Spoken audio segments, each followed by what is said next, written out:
Uh, Welcome to WyzGyz Entertainment. This is your host, Wyman. We've got a special guest here today, Scott, who is the creator of this awesome new book, DOORKICKERS, Panzer Demon. It is pronounced Panzer, right? Yep, Panzer. That's, the German word for armor. Okay. Or tank. Yeah, I was going to say. It sounded very familiar. Anyway,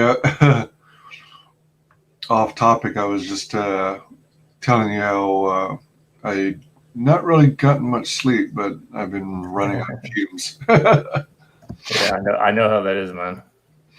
Yeah, but it's fun.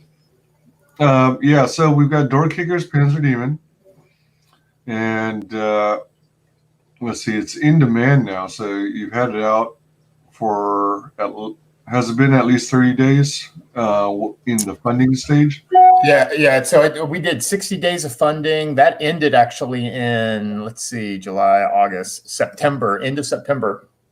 And so we got up to about right at 10,500 during the 60 days. And then, it's just kind of kept chugging along. There have been times when, I've been focusing on Peregrine more in the last few months, but every time I try to, since we haven't shipped yet, there's no reason to close the in-demand store. So you just kind of keep building those orders so that, when we're just now going to print, I've got some stuff to show off tonight. Nice. Yeah. And so, and I overprinted. So there will probably be enough to, service, any new customers. And then I think probably at one point I will probably alter the in-demand store so right now the tiers are like, you buy a book and it comes signed, right? Well, I'm moving to South Korea this summer. And once I do that, it's going to be really hard for me to sign the books and fulfill them from Korea. So I've got a buddy of mine that I've known for a long time, and he's going to have some of the books. And what I'm going to do is probably change the tiers to unsigned. Essentially, you kind of miss the boat on the first wave of the campaign, and then just make new tiers for unsigned books. And then, then those will be made available on the in-demand store for a little while. And then when DOORKICKERS 2 comes out, we'll probably shut down the in-demand store for DOORKICKERS Panzer Demon. And then any leftover copies of this campaign will kind of get rolled into bundle packages for the next campaign. So it'll be a good opportunity for folks that missed out on the first go around to check out the original book on the second go around. Oh gosh, totally. Yeah. Out of curiosity, if it's not too personal, sure. Are you moving to Korea by choice? No. So I'm active duty in the military, and so that's just my next assignment. Okay. All right. Right on. Me and the family are going over there, but it's a good thing for us. My wife's Korean, and we've lived in Korea. I have personally lived in Korea 6.5 years over the last 18 or so years. Oh my gosh, how cool. Wow. So you're pretty familiar with. Oh yeah. It's, being in Korea is no big deal for me. It's kind of like, my dinner tonight was Korean, tteokbokki. Wow. Yeah, I don't think I've actually tried much in the way of Korean cuisine, but I tell you what, you're missing out. If hands down, I think in the purest form, Korean cuisine is the best Asian cuisine I've ever had. I mean, I love Chinese food. I love Korean style Chinese food. But ultimately, real Chinese food, like when you go to China and eat it, is very different than what we have as American style Chinese food. Oh, so, it's definitely. And I like Japanese food too, but Thai food. I like all these types of food. But ultimately, if I just had probably 3 of my top 5 foods of all time are main dishes from Korea. So. Oh my! What is I know this is still off topic, but what would you say? How would you describe the type of? How would you describe Korean cuisine? What is it known for? Well, I mean, it's spicy. They use a lot of kind of fermented, both fish fermented products, but also, like pickled type products. So like kimchi, like an easy way to kimchi. an easy way to think of kimchi is like a pickled cabbage, Mm-hmm. And it's a similar kind of, they use salt and spices in order to kind of preserve the cabbage and be able to eat it kind of whenever they want to. They do the same thing. They do a lot of dried fish. But the stuff that I really respond to is the grilled meats. I mean, I'm a huge barbecue grilled meat guy. Oh, nice. And so, like the grilled pork belly, I love that. It's kind of looks like bacon, like real thick bacon. Sure, right. But what it is, it's unsalted, uncured, and so you just grill that. You flip it over, you cut it into pieces, and then you eat it on a piece of like a lettuce with this stuff called samjang, which is a soybean red pepper paste. And it's amazing. Bless you. Yeah, thank you. Is it red in color, samjang? Samjang is, it's kind of red. Is it one of those spices that is typically placed in a container at restaurant tables as a condiment? Yeah, it's kind of like a Korean style condiment. That's a good way to put it. I always joke that it's kind of the ketchup of Korea. Right. Okay. Yeah. I love food. I got to find a way to try some Korean food sometime. Yeah. Did you actually meet your now wife in Korea? Is that? Yeah, absolutely. Yeah, I was one of those kind of dumb, American soldiers who went over to Korea, and I thought, it'll be nice to kind of look at, Asian women for a year, but then I'll be happy to be back. And I was old enough to be ready to settle down, but I don't think I knew it at the time. And, just kind of, I even made fun of some soldiers that would meet girls over in Korea. And, but as is apt to happen to many guys, no matter where you are in the world, you meet the right person, and it just kind of all falls into place. So it worked out, really well. And me and my wife, we've been married for going on 14 years now. Holy cow. Damn. Yep. 2 awesome kids out of it. Opened my eyes to, the deeper version of Korean culture. And, I could never live in Korea because, of course, I'm a Second Amendment kind of guy. But, Sure. I totally respect that country and the people there and the culture, and it's very interesting. So are you guys getting to live on base?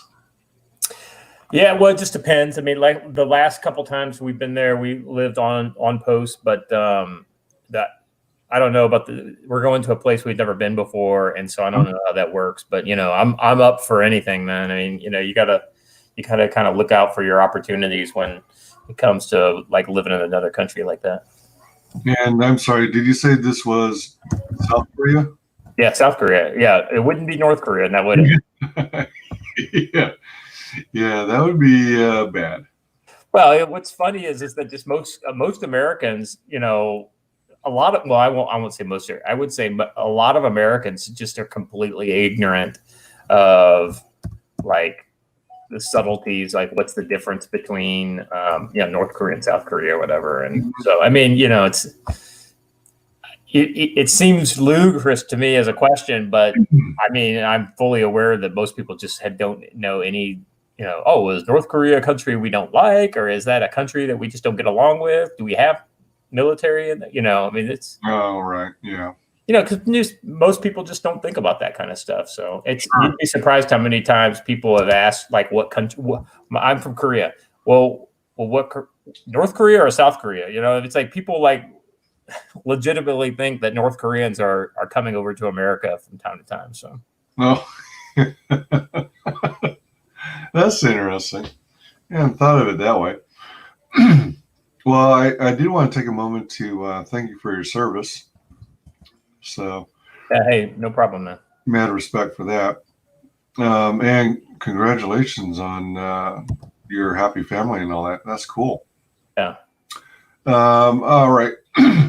So, was it your experience in the military that kind of prompted your interest in one day making a book on it? Yeah, yeah. So I mean, I wanted to be a comics writer before I came back into the military as active duty. I mean, in the late '90s, I attempted to, I really wanted to be a screenwriter, and I thought maybe writing comics would be a good way to get to that. And so I did. I had some kind of brushes with being a pro writer, but it just never really worked out. And, I wrote some screenplays and that never really worked out. And I was a web developer at the time. So I ended up doing that. And then 9/11 happened and it pulled me back into the military. And so the writing bug hit me back in the 90s. And I've been a comic fan since, third grade. So going back to like 80 or so, 80, 81, that kind of era. And big G.I. Joe and X-Men fan. And yeah, the 80s Uncanny X-Men run is that's my touchstone when it comes to what superhero comics really are to me. I know, right. And that's a little different than, a lot of guys who grew up with DC and things like that. But ultimately, I think a lot of the key pieces are not different, it's more aesthetics in the difference, but right. But I was never really a DC guy, but I totally respect those books and heroes. I didn't grow up with them, so it's right. harder for me to identify with them. But that being said, fast forward back to the 2000s. I'm in Iraq. I went to Afghanistan later, and I was always writing. And sometimes I would write stories, military stories, just in my little green book or whatever. But it was probably after my tour in Iraq that I decided, I think I got a comic book idea, because one of the things I noticed about popular media that I consumed was I stopped watching war movies, especially when I was in Iraq, but especially all in general while I was in the Army, but especially when I was in combat and things like that. So I would watch things like romantic comedies, and I started watching horror. I like the idea of tension and drama that was not related to guys with guns trying to kill Americans, right? So I mean, clearly there's a little psychological trigger there, I'm sure. But, so that being said, I came up with the idea of like, well, I know military, I know I can write some cool stuff relating to the military, but what kind of a threat, and I, at the same time, probably after Iraq, I really kind of went down the rabbit hole. Yeah. This would have been about 06, 07. I really went down the rabbit hole on H.P. Lovecraft. I mean, I was aware of Call of Cthulhu, but to my discredit, it wasn't until about 2007 that I even read any Lovecraft. And if anybody's read much Lovecraft, his stories are amazing, but his writing style is dense and hard to wrap your head around. So unless you have a real kind of connection with the material, it's kind of it's hard to read, and it's archaic too. He doesn't write the way modern writers do. So anyway, I like to joke it's akin to like reading. If you're a romance fan trying to get into reading Shakespeare, having never done it before. But anyway, so, I started reading that, and the whole idea of existential horror really kind of, so I started connecting dots on some Stephen King stuff and some, the Hellraiser movies, especially the first two, and the, John Carpenter's The Thing. So these type of popular horror that were influenced by H.P. Lovecraft, and the idea of these uncaring, unfeeling, extremely powerful entities that literally don't care about us, and they could just, the only reason they haven't destroyed us is because A, we haven't bugged them, or B, they just haven't even noticed us. And so, so I really responded to that. And if we became aware of that kind of a power within our world, people would want to try to defend against it, or at least understand it. And so I created a world where, in the 1800s or whatever, when the United States government was still young, they became aware of, this type of phenomenon.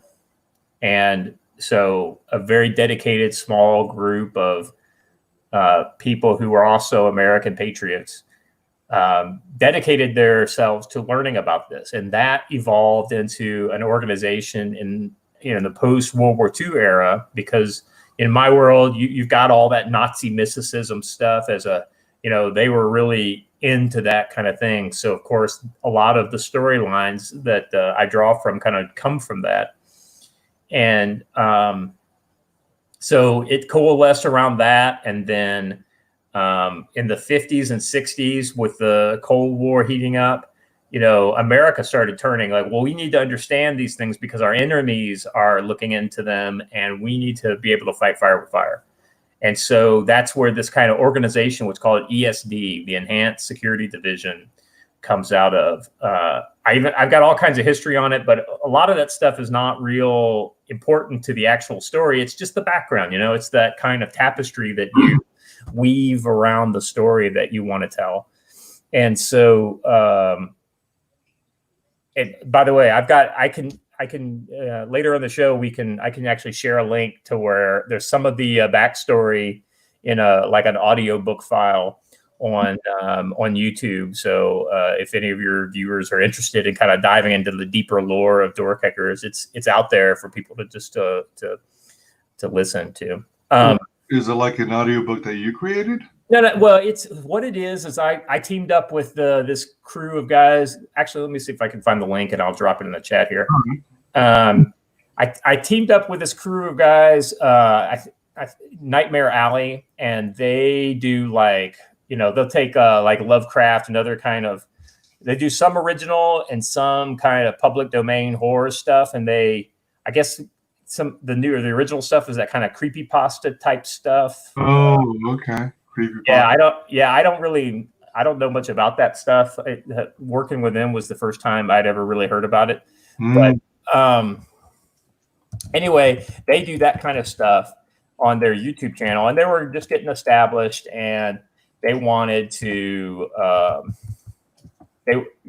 knew one of the guys that was involved, and so they wanted to,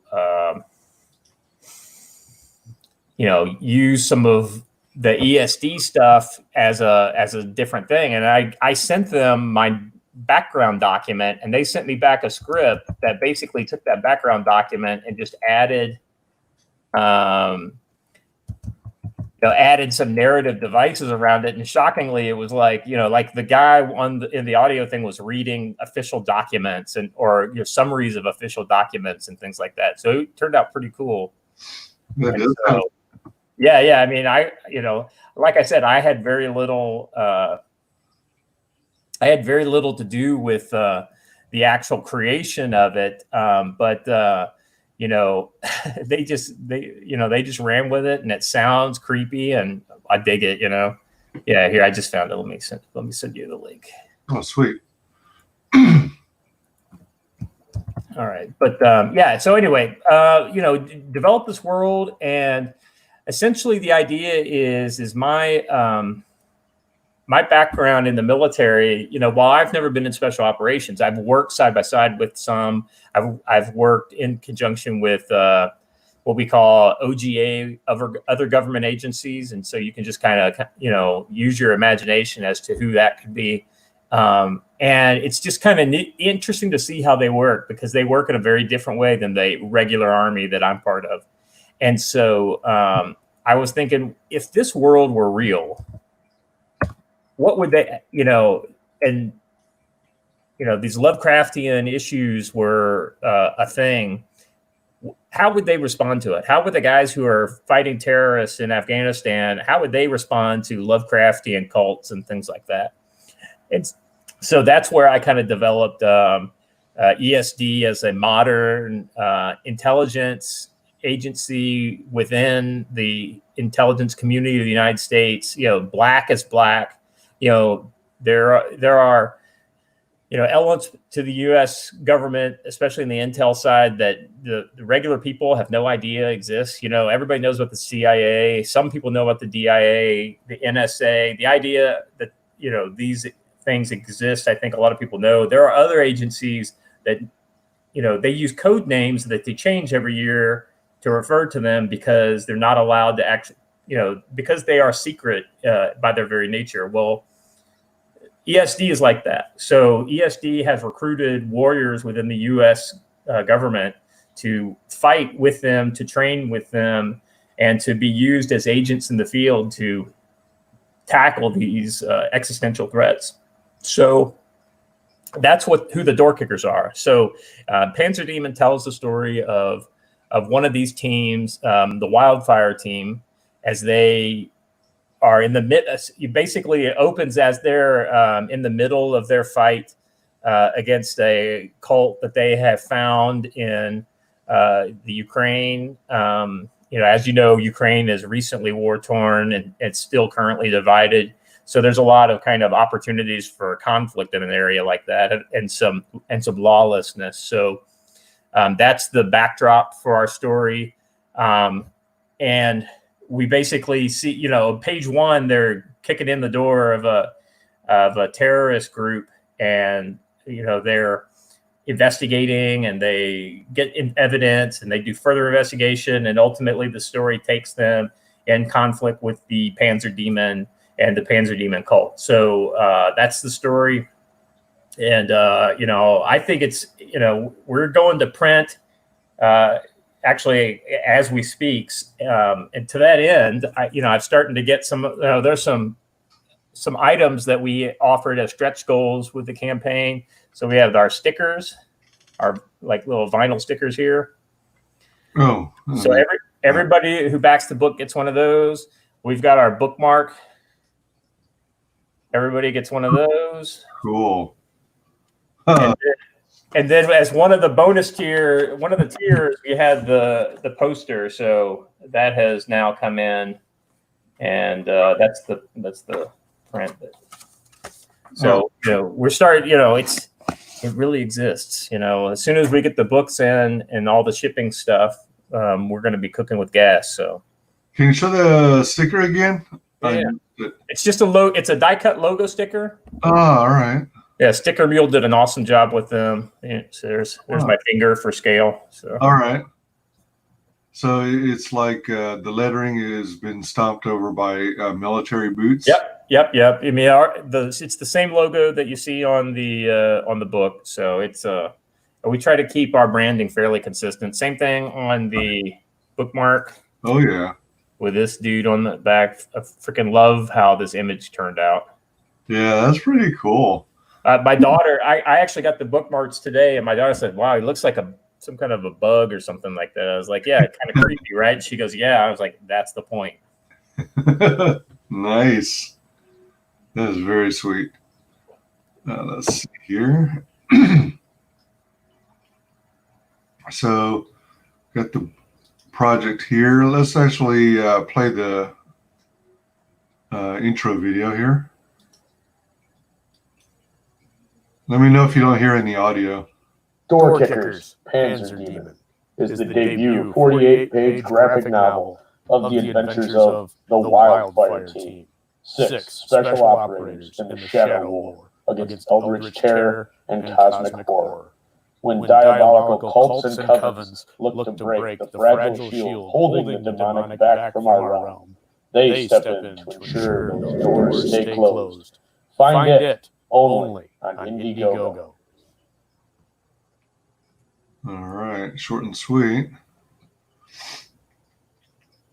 Yeah, I just want to. That video was made by a guy within ComicsGate. All this on the farm down Orwell Lane, and so I love that name, by the way. So yeah, he just offered to do it for me, and I was like, absolutely. I desperately need a video, so he was super helpful. I just want to make sure he gets recognition for that. Right on. Yeah, awesome. Yeah, I think videos help.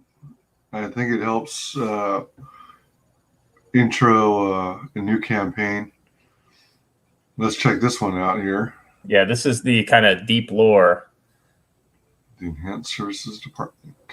We decrypt it. Whoops. Oh, what is it? Video unavailable. Watch this video on YouTube. Oh, that's weird. Their websites has been disabled by the video owner. It works on YouTube. If you open YouTube, you can look at it. I guess that they've got it so you can't watch it through I don't know why they do that. I'll have to get with those guys and make sure we get that reactivated. But what is or at the very least, maybe it can be set up to spawn the spawn a YouTube window. So yeah, well, that makes sense. And let's see, what should I just search for DoorKickers? No, just if you want to see that video, the link is in the chat, the StreamYard's chat. Oh, all right. How long is that video? That it's long, but I mean, you can play just a little bit just to get a flavor. Let's see here. You don't think I'll get hit with the copyright strike, do you?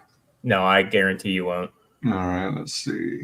I had a extra YouTube window open. All right, let's go with this one. And then I share this one. Please support our channel. Things have been moving pretty fast since. All right, let's see. Boom. Move that one and then share this other one.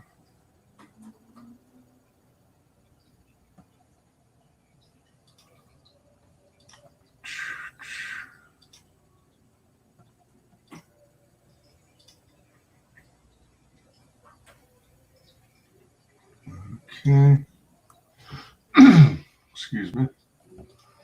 We launched the Nightmare Alley channel. We dabble in the strange, creepy, and outright terrifying, but nothing prepared us for the contact our very own Professor Spooky recently made on the dark web while searching for unsettling stories.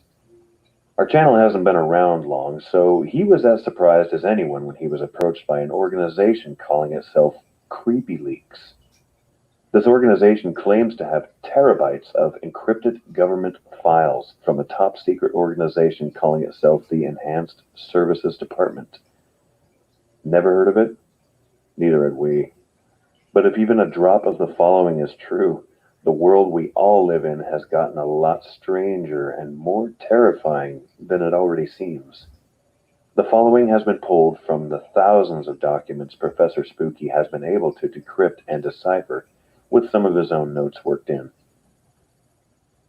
Professor Spooky here. I'm piecing together and transposing what I've decrypted as quickly as possible.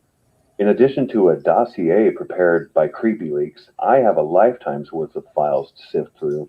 These files and scans of old documents and photos have not been organized in any fashion, not even in file naming. I have been able to piece together a rough timeline of a covert intel organization that basically operates like Blackwater, but is used to combat supernatural creatures and the paranormal.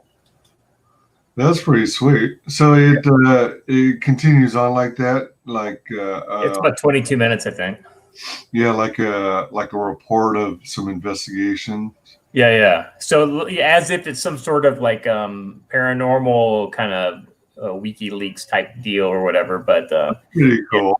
Yeah. So I mean, I was really impressed too how they did it, and I think I'm probably going to work with them on the next book to do some like a series of videos, kind of promote it, and then I also will probably do a longer video that will be something that's hidden for a couple months during the campaign as a giveaway. So like, sign up for the newsletter for the book and you will get access to this, exclusive video, and it would just be background and more information about, just additional content about the world and another way to kind of get people hooked in to the world of door kickers. Oh yeah, sure. That's a good thing. Do you remember how companies were trying to use social media to come up with creative ways of advertising and getting word of mouth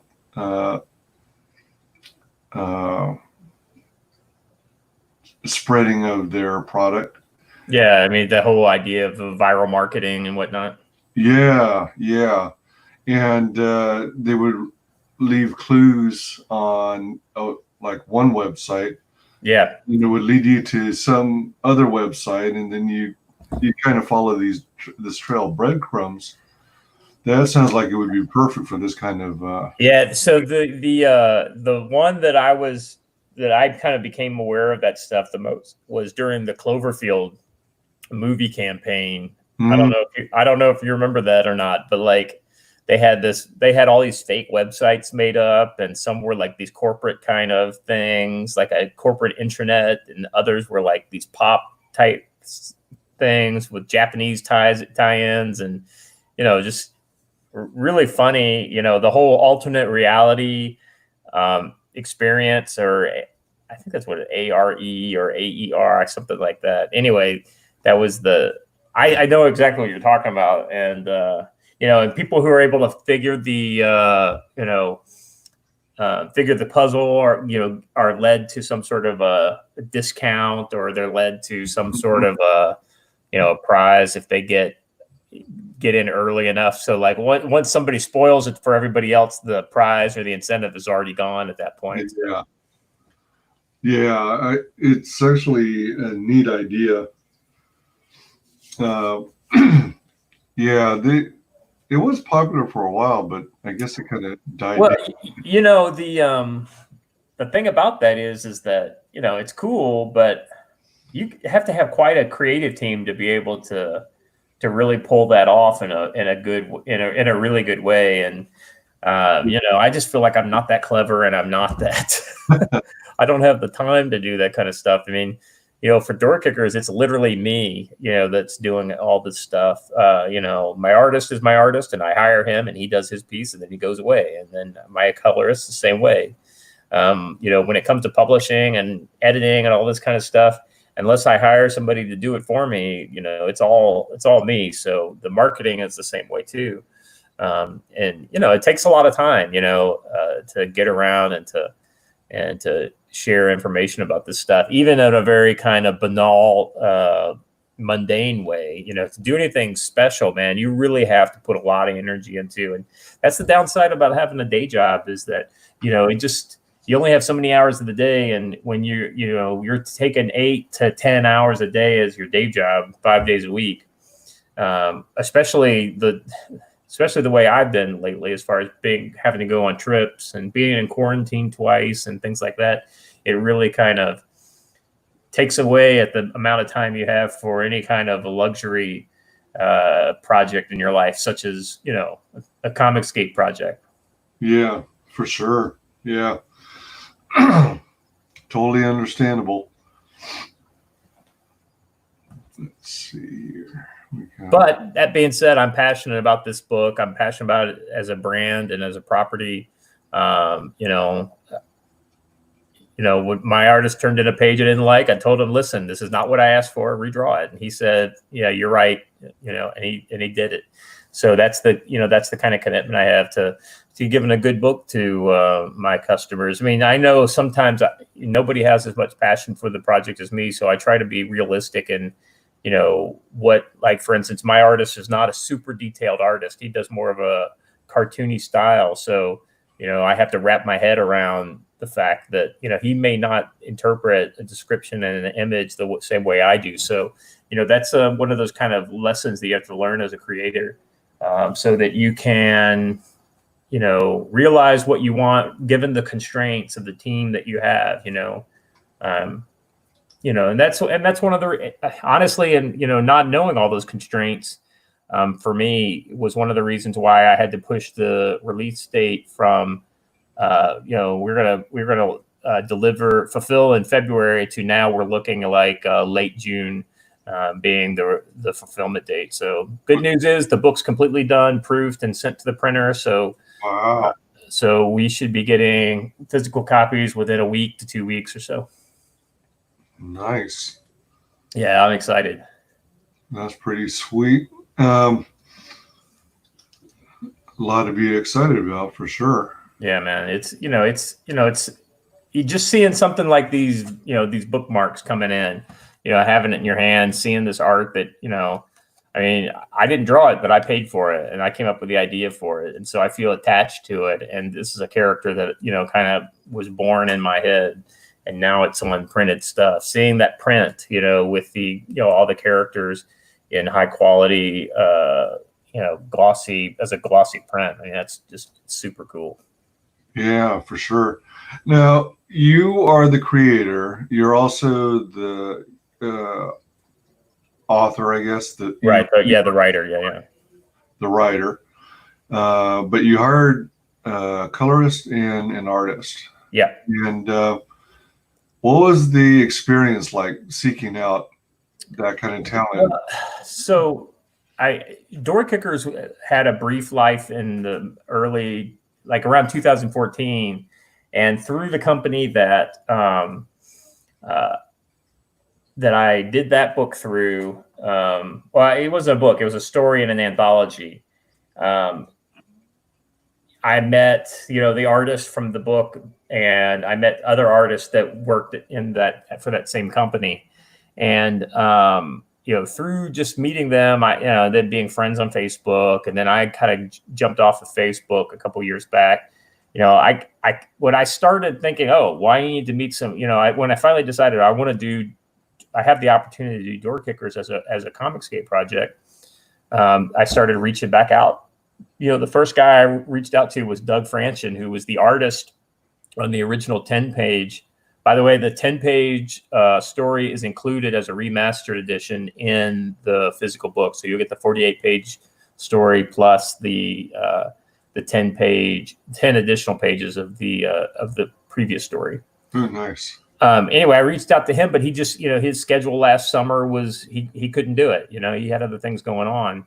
And so while he would have been my first choice, I started casting a broader net. And at the time, most of the artists in ComicsGate were really kind of engaged. So I started kind of reaching out to the broader community of artists that I knew over on Facebook. And there was an Ian Waranto. He's the guy who is the artist. He's somebody I've known on and off over the years. And he's always posting his art up. And, when, after the first DOORKICKERS story, but before this book came around, I asked him, hey, can you do a sketch of an army guy sometime? And he said, sure, no problem. And so he did one, and I thought it was great. I was like, man, we got to work together sometime in the future. And that's really all I said at the time. But, once the idea of DOORKICKERS as a CG book came around, he's one of the, and Doug said he couldn't do it.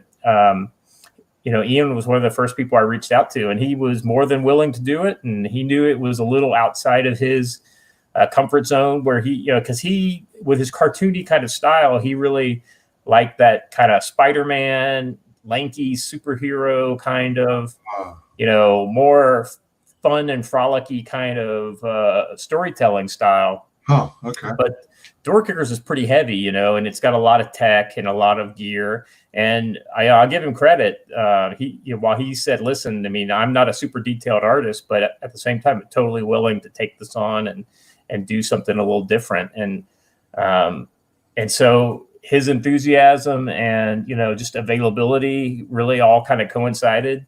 And we were off to the races. And so we did that first. I went ahead and commissioned him to do the first 6 pages once I finished the script.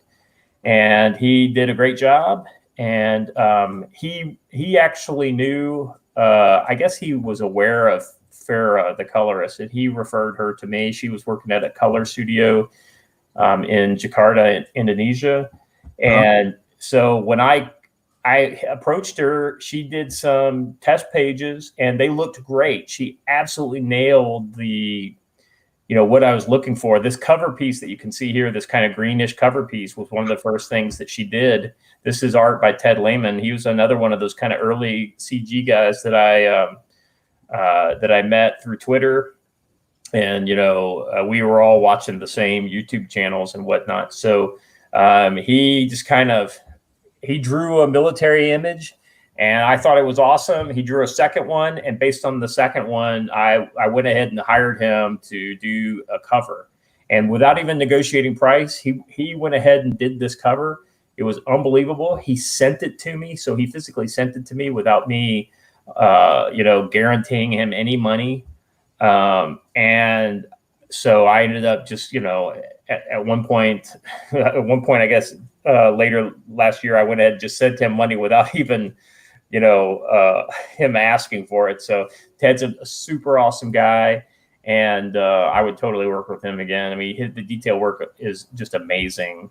Yeah. And between that and Farrah's test pages, I hired her. She was able to quit her studio based on being able to get this job, and subsequently, she's doing books all over CG. She's doing oh, nice. Yeah, she's doing Wenger's book. I forgot the name of the book. Oh, Foreign Agent? No, that's Narwhal. Narwhal. The one about the girls and the demons and the pregnancy and the. Wait, is that Super Harem? Super Harem, that's right. Okay, so Super Harem, and then she's doing College of the Dead 2, and she's doing Battle Brick Road. So she's gotten, her work on Doorkickers really spoke very well for her, and a lot of people have noticed her, and she's gotten some. She's had to hire some people to help her out a little bit since then. She's been so busy. So. Dang, that's sweet. That's a good success story. And she's also doing the colors right now for Peregrine. So we'll be releasing some more color pages from that. Now that we're completely finished with Doorkickers, she's moving on to Peregrine, and she'll be turning in color pages. So we'll be releasing those through that campaign. So were you instrumental in bringing her on to the Peregrine campaign? Yeah, I mean, working with the graded guys, we were trying to put our heads together as far as, what kind of a creative team we wanted to do. And I said, I think we should look around, but I know a colorist that I think we should go with. And I referred them to her work, Doorkicker's work. And I don't want to speak for them, but I think they all kind of agreed just almost immediately. Yep, we're good with her being with the colorist. And then same, Eric Weathers does everybody's book, so he's working both. He did Doorkickers, and he's also going to be a letterer on Peregrine. And then I went ahead and reached back out to Doug, and he finally had some time free. So that's what kind of we were able to get Doug, my first artist from Doorkickers, to come in on Peregrine. So, and then you've seen the art from that. It's just, he is killing it on Peregrine. So. Yeah. When you can get EVS to just praise your work and just like study details on the page, on his live stream, you've done something right. So yeah, for sure. Damn straight. So if you got a colorist and you got an artist, who's doing the lettering then? So that's Eric. Yeah, Eric Weathers. Oh, all right. Yeah. I mean, you even need to ask. Come on. Yeah, seriously. Oh, man. I love the detail on this. And you know what it kind of throws me back to? Did you ever see your boy Zach, right? Yeah. Yes. He did like a video briefly discussing like showing I guess it was a time lapse video of his artist drawing the cover. Mm-hmm. And he pointed out particular details, like there should be a certain amount of flash when the firearm is discharged. The shells are coming out of the wrong side of the gun.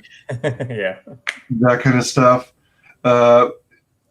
I imagine you must have, with your background, also had to take a real keen eye on those kinds of details too. So it's like physically and historically accurate. Yeah. So I struggle with that a little bit, right? So looking at this image, I can point out all kinds of things that I know to be incorrect based on my experience and the things I know about both the tech of war and weapons and all that kind of stuff. But I bet you don't see any of those things, right? Oh, heck no. Okay, so what's the benefit for me to point them out to you?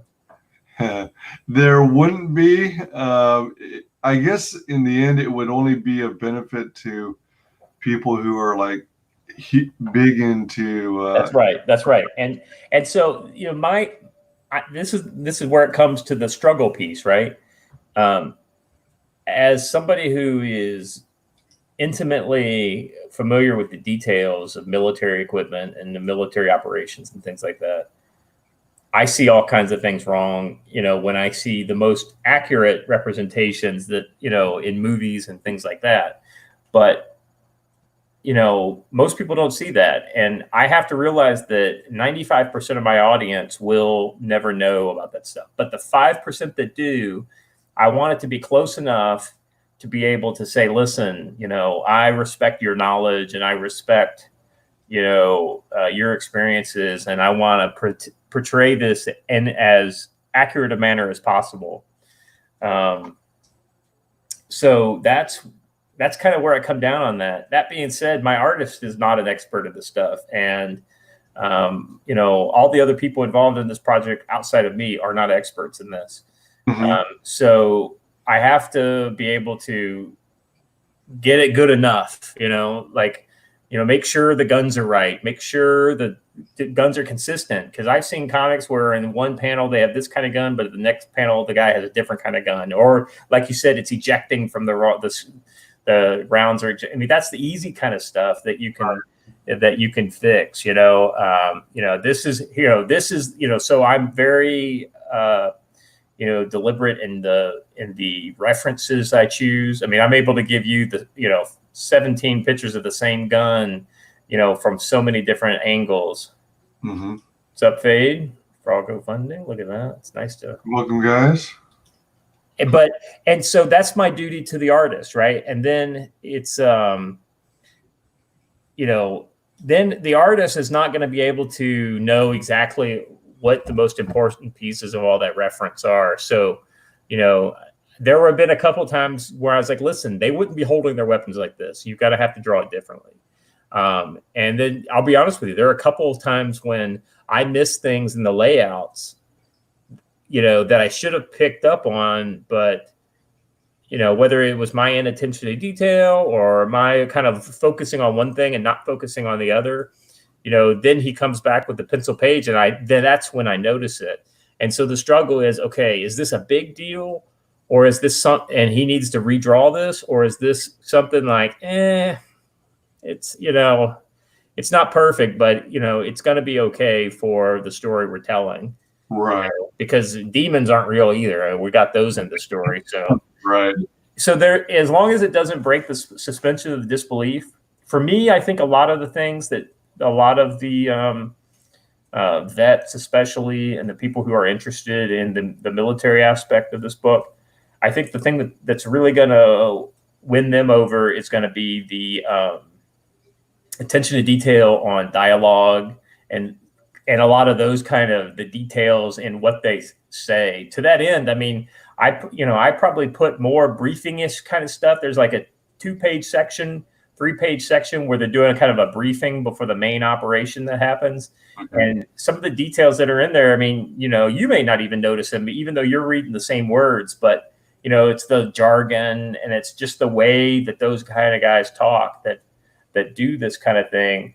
You're going to be like, okay, yeah, I got it. I know, especially if you have that background, that stuff's going to click for you. And, it'll resonate as a veteran, as somebody who's been in combat. Because, in the in the 80s, when you were, reading G.I. Joe, you had Vietnam vets. You had a Vietnam vet writing the book, and you had vets reading the book. And, I don't know if Hama was a Vietnam vet, but he's definitely a veteran. And so, you had to get that kind of stuff right. And when you didn't, people knew about it. Right.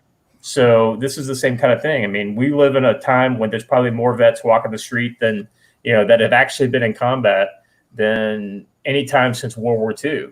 Yeah. And so, it's important that those kind of guys, when they pick up this book, they read it and they say, yep, this rings true. Let's, you're not losing me on the military stuff, but what's going on with these demons? What's up with that? Yeah, exactly.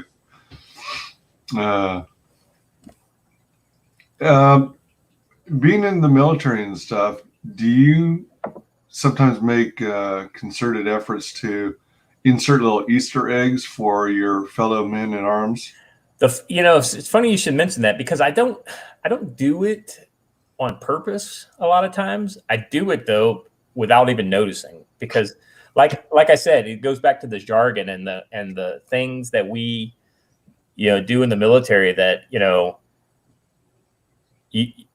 I may not even realize I'm doing it, but it's the kind of thing that only a military person would get, whether it's a turn of phrase or it's a detail about the uniform that the guy's wearing, or whether it's, like for instance, there is this thing called an execution checklist, right? This is when you're doing, especially within special operations, you'll have, the idea is that you've got this list of code words, and each code word is aligned to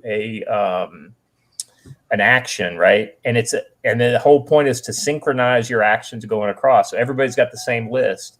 Now maybe only 5 of the 10 apply to you, but for instance, when the air support is on station, their code word goes off. They say, this is Tango 24. We are America. Then code name America means that they are on station and ready to provide fire support. Something like that. So it's a way to be short and brief and coded. So without any kind of and everybody's kind of working off the same kind of checklist. So that is something that happens within the mission portion of the book in the second half of the book. And we use this list of countries, right? Like Angola to Zambia, I think is what we've got. And each country is in alphabetical order, and it's a order of things that should happen in the mission. And sometimes they get out of place a little bit, but ultimately when somebody comes across the net and identifies themselves with their call sign and then says the country, what everybody knows what that means. Well, so that's presented in the story without any explanation, and then it just says X check is an execution checklist. See back of the book, right? And if you turn to the back of the story, you actually get like a copy of somebody's X checklist from the mission. It's got, it's going to be the pages are folded and there's like a column. And it's got a listing of what all the countries, all the countries, and then what everything is by each of the countries. So you can follow along on the X check as they're calling it in during the operation. So how sweet is that? So maybe that's kind of an Easter egg. It's not hidden so much, but it's definitely kind of brings some of the realism into the experience of reading the book. Sure. Yeah.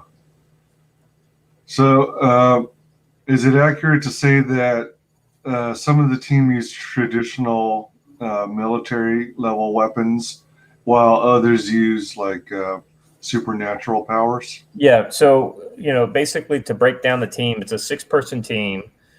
You've got the team leader, and his name or code name is Bill. The second in command is Jigna, and she is Bill is a former Delta team member that was recruited in the 10-page story. that if you signed up to mailing list before the campaign came out, then you got access to that 10-page story back then. So you've already read that if you were on the mailing list. But if you're not on the mailing list, don't fret. It's going to come. Anybody who backed the book is going to get a copy of that physically in the book. So Bill was recruited to the Door Kickers team.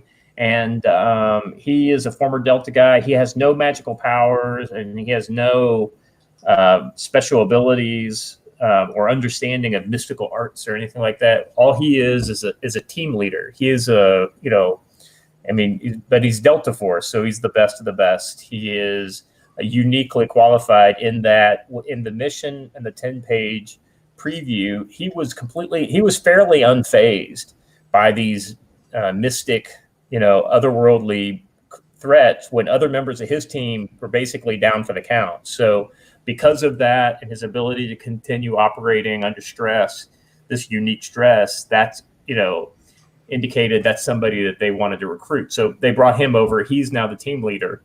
And he's got specialists. So you've got Jigna. She's the intel and second in command. She's also their linguist. Her magic power is the ability to speak and read any language.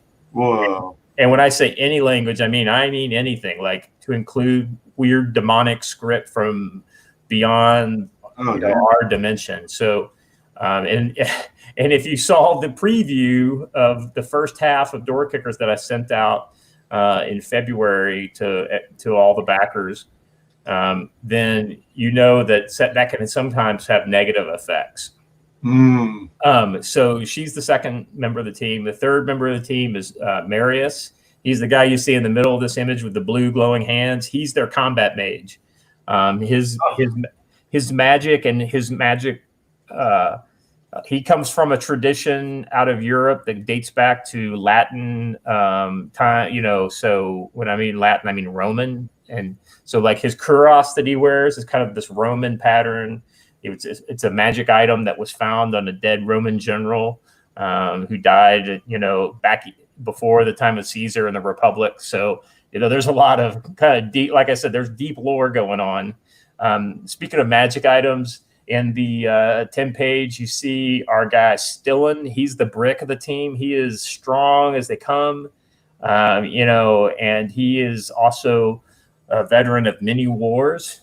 He has some unique abilities as well that I don't want to go too into. I don't want to spoil much about him, but he obtained a magic item in the 10-page preview story.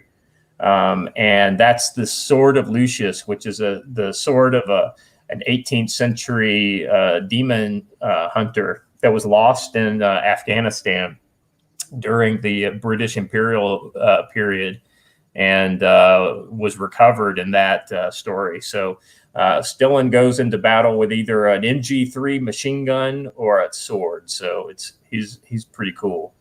And then you've got a healer, that's Parker, and then a sniper, and that's Sugar. And Parker uses both magical abilities, like kind of like what you would think of as kind of clerical spells, but they're not as loose. They're a little more loosely defined.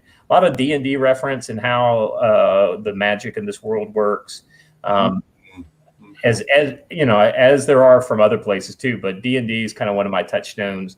And then the sniper is Sugar, and he really kind of believes in like a almost liturgical Catholic, very dogmatic in his, religion. And that gives him there is power in this world and through blessing. So like each one of his bullets is individually blessed and, and has like little sigils marked in it. And there are other types of bullets that these guys shoot. Sometimes the bullets are just normal, right? Sometimes they have a normal bullet with like a blessing or something like that. And sometimes there's special bullets that have little demons trapped inside them that literally start to eat away at the flesh, the corporal flesh of whatever they're shot at. So, so there's a mix of mundane and magical and constructed magic items, just like you see in like a Dungeons and Dragons or something like that. You've got these all kinds of different ways to go. So I don't try to go too crazy in this book, but I've got some ideas that are kind of wild that hopefully we can touch upon in the future. So nice. Yeah, when you were describing that, I was thinking about Hawkeye and how he has all these different types of arrow tips depending on his need. Let me take a look here. Froggo Funding has, I guess, a two-part question. And I think we touched upon it early in the stream, but Froggo is asking, what is your favorite food, and are you a butt or a boob man? So yes, those are two important points. So I can answer both of those. So my favorite food probably currently, because every 18 months or so it probably changes, but my favorite current food is called samgyeopsal. That's kind of this uncured Korean pork, with the sam means three, so it's the 3-layered pork, and you just kind of flip it over, cut it up, and you eat it with samjang and rice and leaf. And then buttered boob man, probably boob man. Yeah. I think that's pretty clear. That's not like maybe one or the other. No, it's pretty much the top half of the waist. Right on. If it's not cured, then what is the typical method for cooking that? Is it you grill it? Yeah. So basically what you do, a lot of different ways to do it. You can do it on a grill, like actual gas grill, whatever, outside. But Korean style, what they'll do is they'll have those little table grills, they're about this big, with the butane gas bottles. And, you take that, and it's got the blue flame, and then there'll be a griddle or so, maybe 12 to 18 inches wide, either in a circle or square.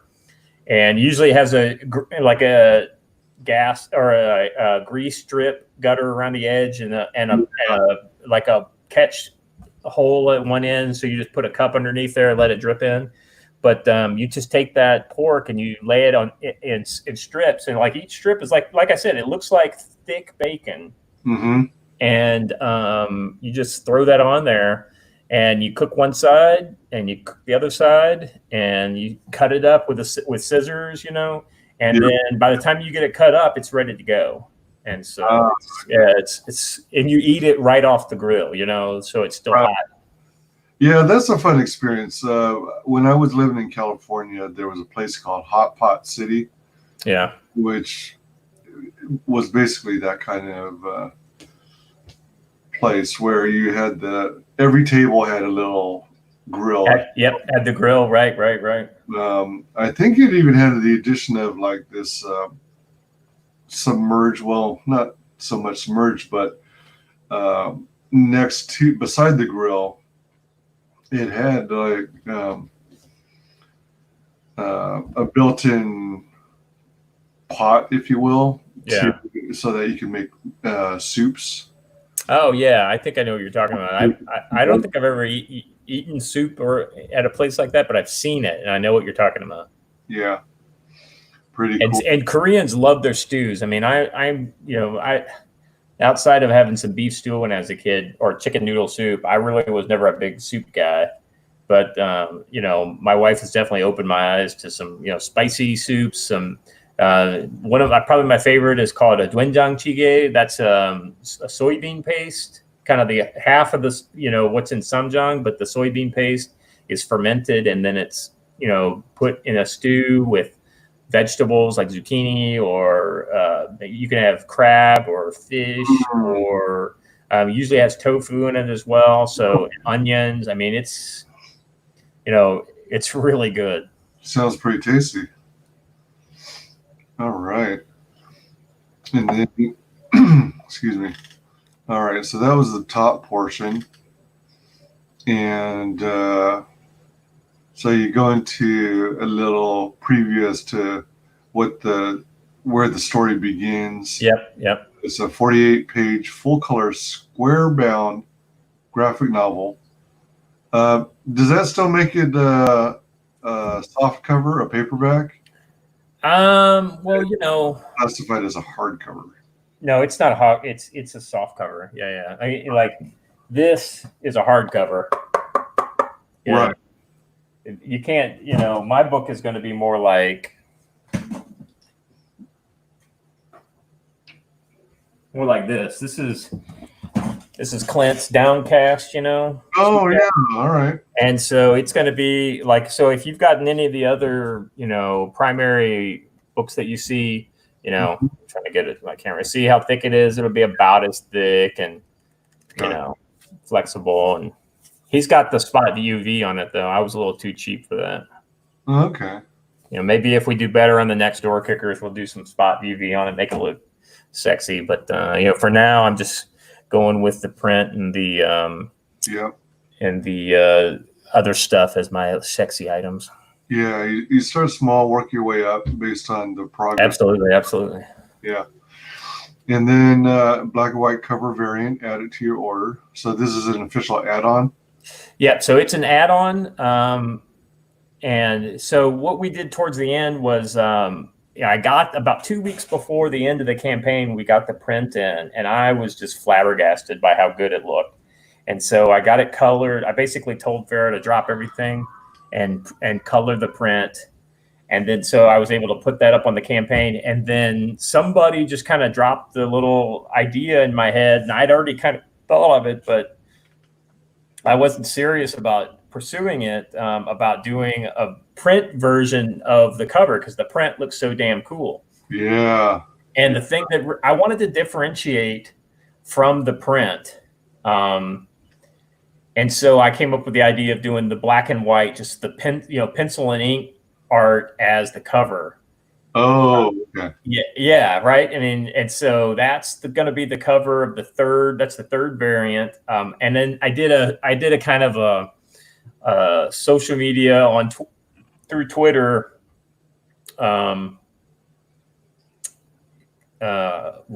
not raffle, but maybe a kind of anybody who bought the black and white cover so there are a couple of different ways you could do it. I sent it out as a secret perk to everybody who had already bought. So you could just add the $20 book to your previous order and not pay any extra shipping.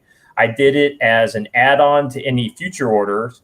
And then I did it and there's a perk of just the black and white cover by itself. And anybody who got the black and white cover between the day I announced it or the day I released it on the campaign and the end of the 60-day, before we went in demand, was entered into a contest to win a copy or a page of original art. So that went very well. I was very happy with the response. And so we added a lot of sales to the campaign, and it's been, consistently strong seller, since then. So nice. Yeah, it looks good in black and white and color, but I think I like a little more in color. Well, then you'll be happy to note that the second print of the book will have that as the cover. Yeah, that's a good piece.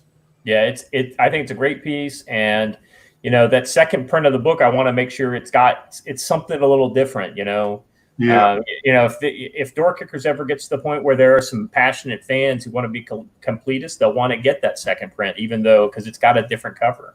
Yeah. And it's a cool cover, and it will sell, and it will differentiate it from the earliest versions of the books that will be more collectible. So, oh yeah.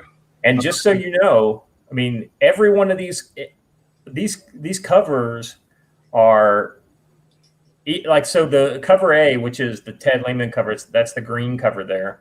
That is the widest printed cover, and there's only going to be 700 copies of that. The Narwhal variant is going to be 200 copies. Oh, wow. And there's only going to be 100 of the black and white ones. So as far as collectability goes, that's kind of, that's going to make those fairly collectible, if I go anywhere or Door Kickers goes anywhere, and cross our fingers, stuff's in the works that'll make Door Kickers, a much widely known brand. Yeah. Yeah. one of my favorite things in the 80s was G.I. Joe. And oh yeah, it was a huge comic and the toys. Yeah, hell yeah. This kind of reminds me of that here and there. Yeah. Well, I tell you, this is cover B, the Narwhal cover, man. I just love how this turned out. He was my first choice for having. I mean, I was a nobody, so it's not like I could just approach John Malin or EVS and say, "Hey, will you do a cover for me?" But there were guys in the community that were much more approachable for nobodies like me. And Narwhal was, I mean, he was doing amazing stuff with his book, and he was one of the first people that I said, "Oh man, this style is very different from anything else that I've got, and I would love for Narwhal to do a cover for this book." And he said yes immediately. We even sat down on one of his videos that he released on his channel where we talked through the process of kind of, conceptualizing the cover. And then he sent me versions, and each time he sent me a new version, I'd put it out there on social media just to kind of show the progress. And so it was a really cool process. And he was totally professional. That is so cool. Yeah. It's just cool. Creative. I mean, he does dynamic action, in movement. He captures movement so well. Probably one of the best in ComicsGate for something like that. Yeah. Yeah, his work is really nice. That was cover B, and then we got some interior shots. Yep. So I've got the first 6 pages that I posted with the, and they're fully lettered, so you can, kind of get a read on what the story is gonna, how it's gonna feel and stuff. I was just admiring the glimmering lights and the lights on the ground. Yeah. That black and white art was there, but man, she put so much life into that. Yeah, I mean, it actually does give you the feeling that you're miles and miles above ground level, and you got activity down there. Yeah, you've assembled quite a team. This is good stuff. Yeah, I'm just super stoked about the entire process, and I've been happy to work with Ian and Farah and Eric, and everybody involved has just done such a great job helping me kind of bring this vision for this book alive.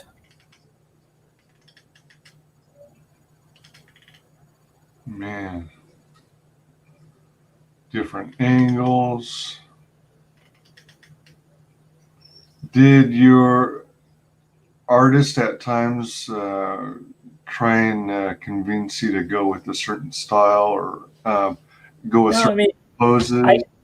So my thought was I give him as much direction as I think he needs in order to create the scene, and if there's any kind of deficit of that when I'm in the process, we generally catch that in the layouts. So if he draws something that doesn't make sense to me, I notice in the layouts. And so that was when we were able to fix a lot of that kind of stuff. Cool.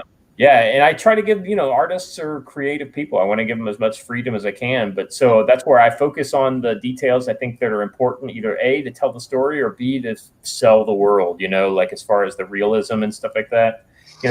For instance, on some of the fighting scenes and things like that, instead of giving him a picture saying the guy looks like this, right? I would give him a video and say, this is what guys that are doing this kind of thing look like on video. Now, take that and bring that into some sort of shot by shot sequential art kind of representation. So I think that gives the artist an opportunity to choose his frames and to choose his poses and to be more dynamic with how they use the camera. So nice. Did you, as a writer, do you compose like a script and then send it to both the artist and the colorist to. Yep. So I write a full script, panel description, and then dialogue for panel 2 description, dialogue for the panel. That goes through several revisions before the artist gets it. The artist generally gives me notes on, basically asking questions and things like that. He may, I a lot of times will put links to references on the internet within the script. So all they have to so I was like, he has a HK 416 A5, assault rifle. And then I hyperlink that to a Google search link that has a bunch of those exact same type of rifle.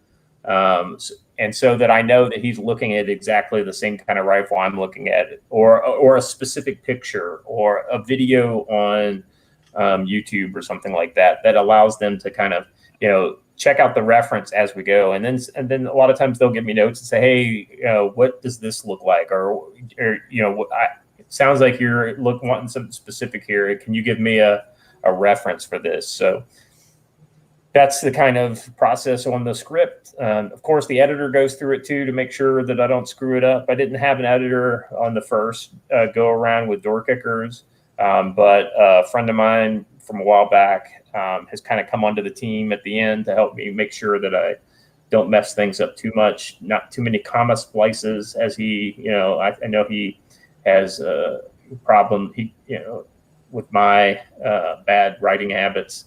And so, and, he's been real great with helping tighten up some of the dialogue and things like that, especially when I'm writing too much dialogue for the panels. And, we need to get it down to like, okay, just 25 words in this panel, please. Let's, you're at 35. What can we do? And so he's been real helpful with that. And probably going forward, I'm going to have him involved in my projects, from start to finish. That way it just builds efficiency into the process. Cool. Is all the collaboration done electronically? Yeah, absolutely. Nobody, Ian's in Indonesia, Farah's in Indonesia. My editor's in the Pacific Northwest. I'm in Texas. Eric's in Kansas, I think. And, so we're all over the place. Nice. It's amazing how much you can get done even during the pandemic. Oh yeah, I've been real surprised. I mean, ComicsGate's been real strong during the pandemic, so I've been very happy with how things are going. For sure. Let's see here. So as far as stretch goals go, I'm sorry, where are we again? We still have an announced stretch goal that we haven't got to yet. If we can get it, I think it's probably too late. It's too late to get to that stretch goal. I should probably remove it. 18K. The idea was to put at 18. If we got to 18K, I've got all these awesome character sketches, drawings by different artists: Don DeLay, Kelsey Channon. Wow.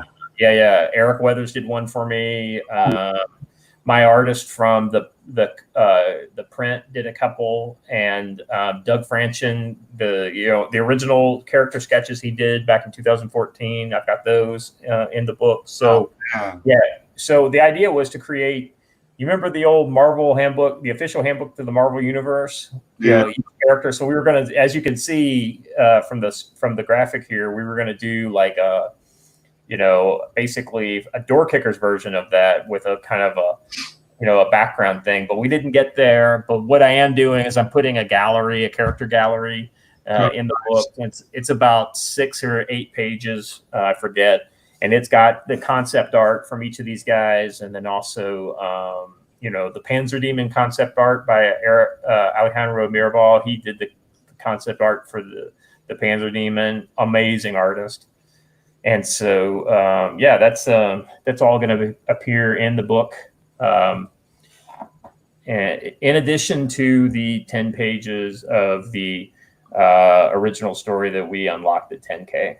How cool is that? And I want to officially, I haven't said anything to anybody yet. I want to officially apologize. If you look under the 12K graphic, you'll see the different kinds of bookmarks that I was suggesting. The original idea is I was going to do a couple different types of bookmarks, but I decided to go with one, and it's none of the art that's on there. Oh. And I think this art is better actually than most of those as far as being, for a bookmark. So I know right. we've got like 8 people watching right now. So this is like you 8 people are the first people to check out the DOORKICKERS bookmarks. Nice. WyzGyz Entertainment exclusive. That's right. First in the world. Wow. Yeah, I like that. I think it's hella cool. Kind of looks like a spider space. Yeah. So this, if you're curious, I didn't even have to make this up. All this stuff exists in reality. Those, if you saw Zero Dark 30, okay, they've got these things called GP NVGs, and that means ground Panavision night vision goggles, and they're GP NVG 18s, and a normal binocular night vision goggles have 2 tubes with a 40-degree field of view, whereas the binoculars basically takes 2 tubes for each eye and blends the images together with like a prism type device. And so instead of having 40 and 40 binocular, you're having 80 plus 80 binoculars. So it's those are pretty impressive pieces of tech. So wow, if you've never seen those before, go check out Zero Dark 30. Nice. So I mean, does that basically give you stronger zoom ability, or no, it gives you a broader field of view. Oh, all right. Yeah. Broader field of view. Got it. That's pretty cool. Pretty cool indeed. Yeah, the character bios would have been cool, but like you said, the gallery sounds really cool too. Yeah, I think everybody's going to like it. I mean, the art is great in it. If you're curious about those night vision goggles, I just dropped a link in your in the StreamYards.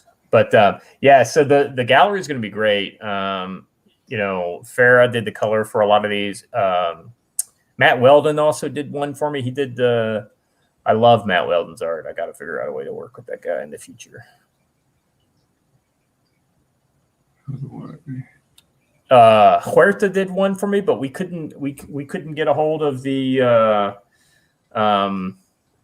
what is it, the high res file, so we weren't able to include that one. Oh dear. Yeah, I know. I'm really disappointed about that. I tried to get the guy who was doing the pre-press and the layout for me. I was like, hey, this is what I got. What can you do with this? And he's like, listen, I can put it in the book, but we need to. It would only be like a 1/6 of the page. Otherwise it'd be all pixelated and stuff. And I was like, well, I guess I mean, we had one too many as it stood, so we went ahead and left it out. If I'm able to find. He may have. I think it's a case of my head is crooked. I think it's a case of we just mislaid it somewhere, and if we're able to find it, that's definitely got to be something I put in some product down the line. Oh yeah, for sure. I mean, maybe.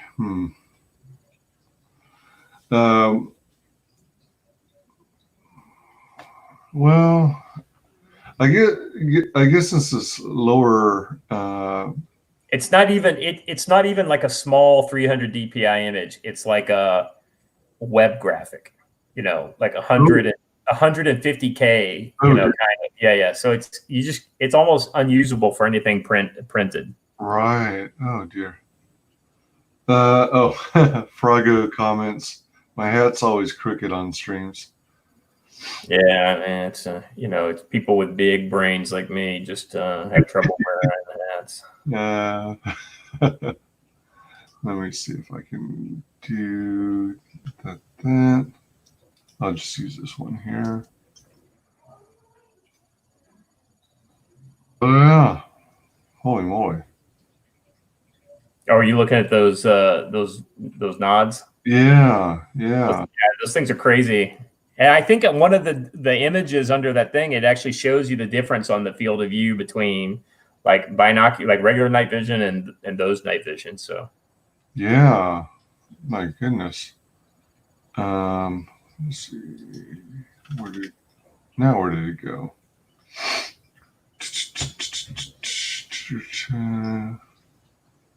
But I mean, I tell you, the thing that Door Kickers has really done a great job of just opening doors for me within the community. People have been so supportive. I don't know how many times people have,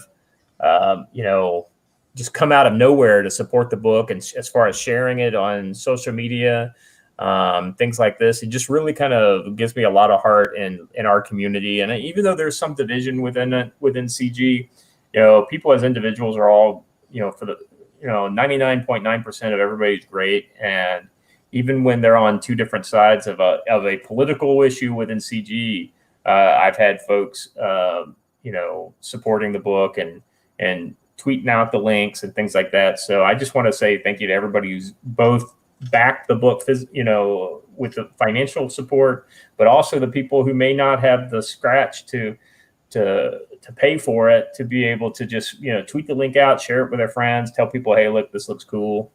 Yeah. Aren't those things sick, man? Look how, man, those are like real things. Like click on one of the little green images down there. Like it looks like a triangle. Yeah, like on that. Yeah, right. You were just over. Yeah. So this gives you so it's 97-degree field of view versus a 40-degree. I mean, just look at how you can see so much more. Oh my goodness. Yeah, that's impressive. Is how that how that looks. That's technology for you. Damn. Yeah, it's crazy, man. It's And then if you go down to the bottom of the list of images there, and you just pick the one in between the bright green ones, go one more. So you can see what it looks like on a guy. It just looks kind of like something out of a. And they've had these for several years. I mean, the guys that killed bin Laden were wearing these. So back in 2013, these were in the field. Night vision goggles. So that's the reason why they're wearing it in the bookmark. That's right. That's so cool. So cool. Let's see here. Stop this one and that one. Oops. Chrome tab.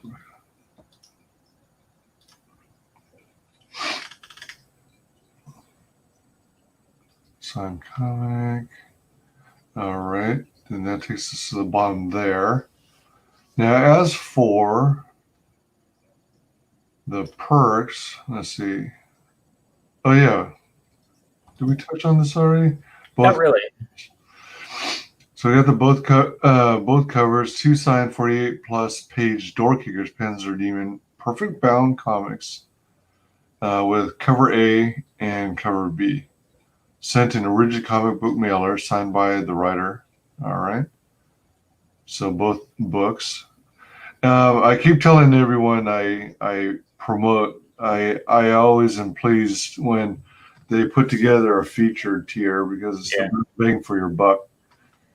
Yeah, I mean, so I think, rather than going for the higher price, collector's bundle tier, I really thought the 2 books is really the most pure experience. A lot of people, I'll be honest with you, I don't put up posters of, when I get a lot of ComicsGate products, for the most part, I don't even use the stickers, and I just keep those in a bag with boarding. And it's, because I see these as, man, these are going to be huge collectibles down the road. Yep. Same. And having the complete set of everything that came with that book is going to be part of selling that potentially down the line. Yeah. As a collectible item.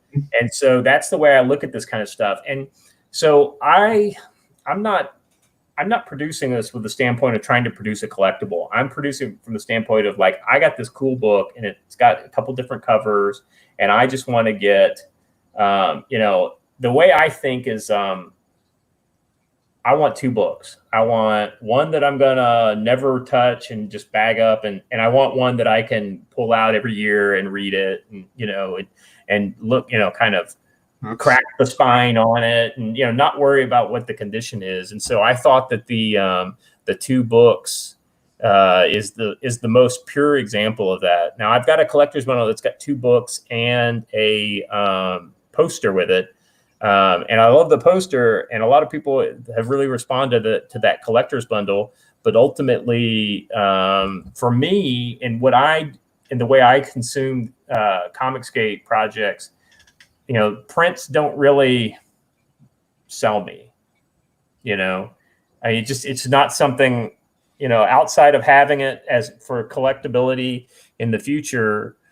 That's how, and so I don't really go for these as collectibles. So if somebody were approaching this as a collectible, like I want to get one of everything, what they'll do is they'll buy the collector's bundle, and then they'll add on the black and white cover to it. And if you do that, with the exception of a page of original art, you get everything. That's a good point. Yeah, you get cover A, cover B, the pinup. And the add-on book, the add-on for the black and white cover is only $20 more. So essentially, it's a $25 book, but book 2 and book 3 are only $20, and the shipping is the same domestically, or so whether you buy 1 book or 3 books, it's still only paying $10 shipping. Nice, yeah. Collector's bundle plus the. Now the other thing too is I know a lot of guys overseas. I've noticed a higher number of people buying multiple books, and my suspicion is that 2 guys get together and they buy 2 books, and then they split it. That's what I think, but I'm not sure. Yeah, I mean, let's see. I was just about to ask. Signed comic, original art page for $200. Okay.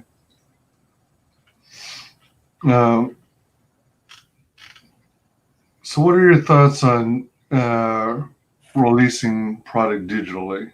Do you have any concerns about it's a piracy issue or whatnot? Yeah. So my thought is that the way I am now with with DOORKICKERS is I need as much marketing as possible. And for me, if you decided to if you bought my digital copy and then you pirated it on Pirate Bay or whatever, that only helps me, because it makes people that would never have bought the book or never been aware of it become aware of it.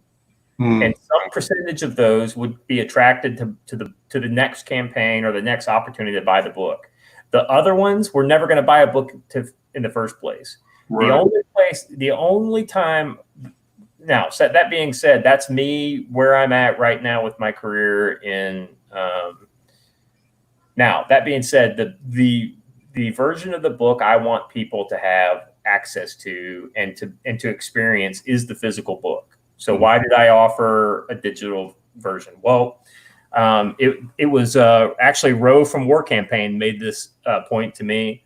And the point was that for a guy in Canada buying the book, he's just a couple miles further than somebody in New York, but he's got to pay $15 more in shipping or whatever. I think the international shipping is $25.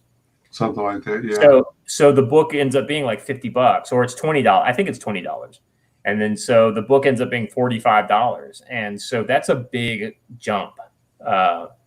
And so his suggestion was that the digital version would give an entry point to international readers who otherwise would be scared away by the price point of a single book at $45. And I think that is a completely valid point. Going forward, I would probably not issue out a digital tier because, it kind of, this first one served its purpose. And I may give the digital tier of the Panzer Demon book out as a kind of a additional thing for people down the line. But for now, I think that's going to be the only digital edition I ever do. We declined to do a digital edition for Peregrine And yeah, like I said, for Door Kickers 2, I probably won't do a digital version for that one either. Yeah, pretty darn cool. Yeah, I mean, I was discussing it with people in other streams, and I'm personally not that big a fan of the digital version of comic books. Oddly enough, I even have trouble getting myself to read a PDF version of a comic. Yeah. Because I don't like the interface, having to drag, scroll up and down. And yeah, when I could just as soon have a physical copy right in front of me, smack dab. Well, so for me, I acquired through less than, mainstream methods, like an entire run of the X-Men from issue 1 all the way to issue 300. Whoa! In the CBR format, right? And what did that do for me? That allowed me to read books that I was never going to read before. Yep. That allowed me to reread the classic issues that I bought with my own money when I was in 4th and 5th grade, without further damaging the books that I have that are already damaged enough. But now that being said, I've also gone back and read the actual physical books. I actually have my X-Men collection sitting here right next to my desk here. Wow.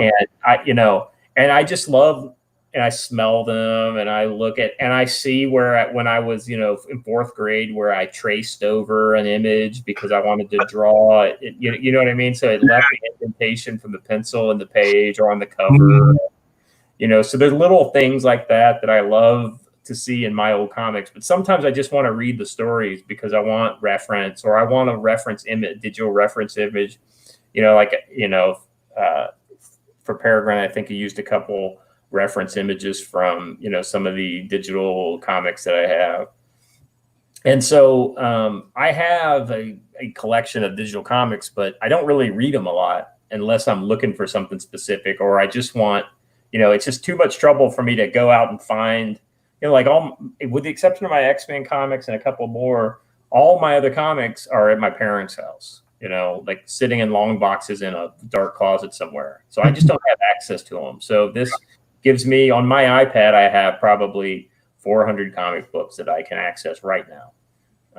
So it just, it does make a certain level of practical sense. That being said, I'm not interested in consuming new comics digitally. Yeah. I want the physical book. I want a physical copy of Downcast. I don't want a digital copy of something like that. I want to get that signature from my friend, Clint's one of my oldest friends in CG, and it means something to me that, throughout the development of his book, I was right there on streams with him, and I was watching his videos, and now I've got a copy of it, and I've got his signature in it. So that means something to me as an object, So I think there's a much visceral connection when you have the physical option versus some digital copy that, doesn't really mean as much. Okay, I know the story, but what kind of paper? What does the paper feel like? Well, I have no idea. What does it feel like? What does it smell like? Right. It's like a similar feeling to where people are really into the old books, novels, and things like that. Absolutely. You go to bookstores seeking out those books that you love to read by on a quiet day. I'm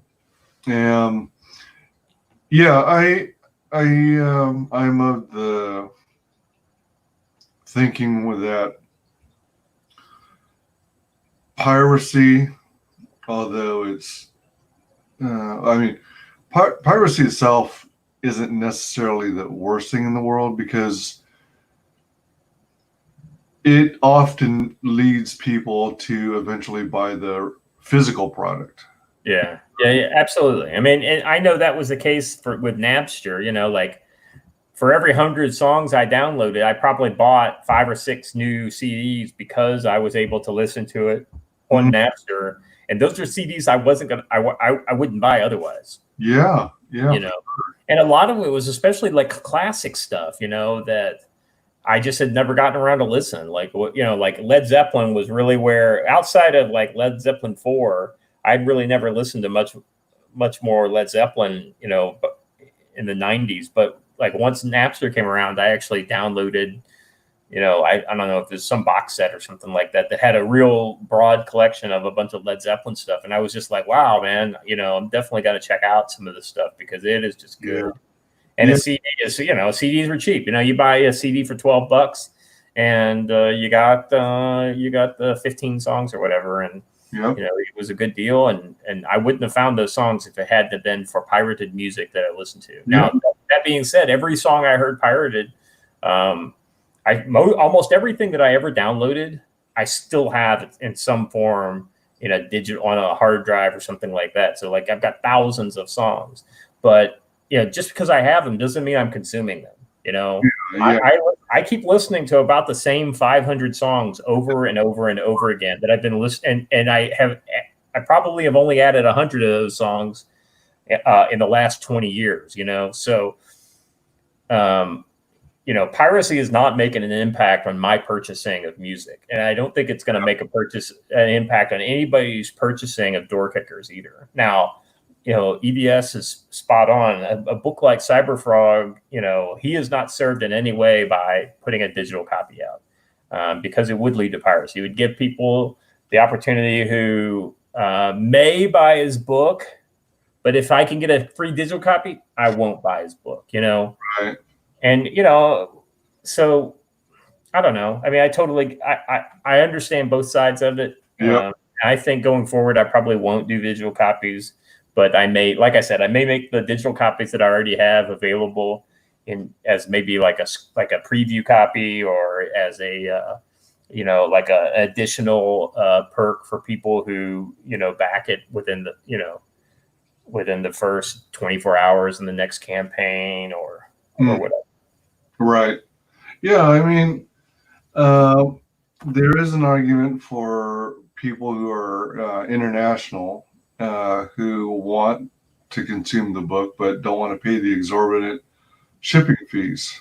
Right.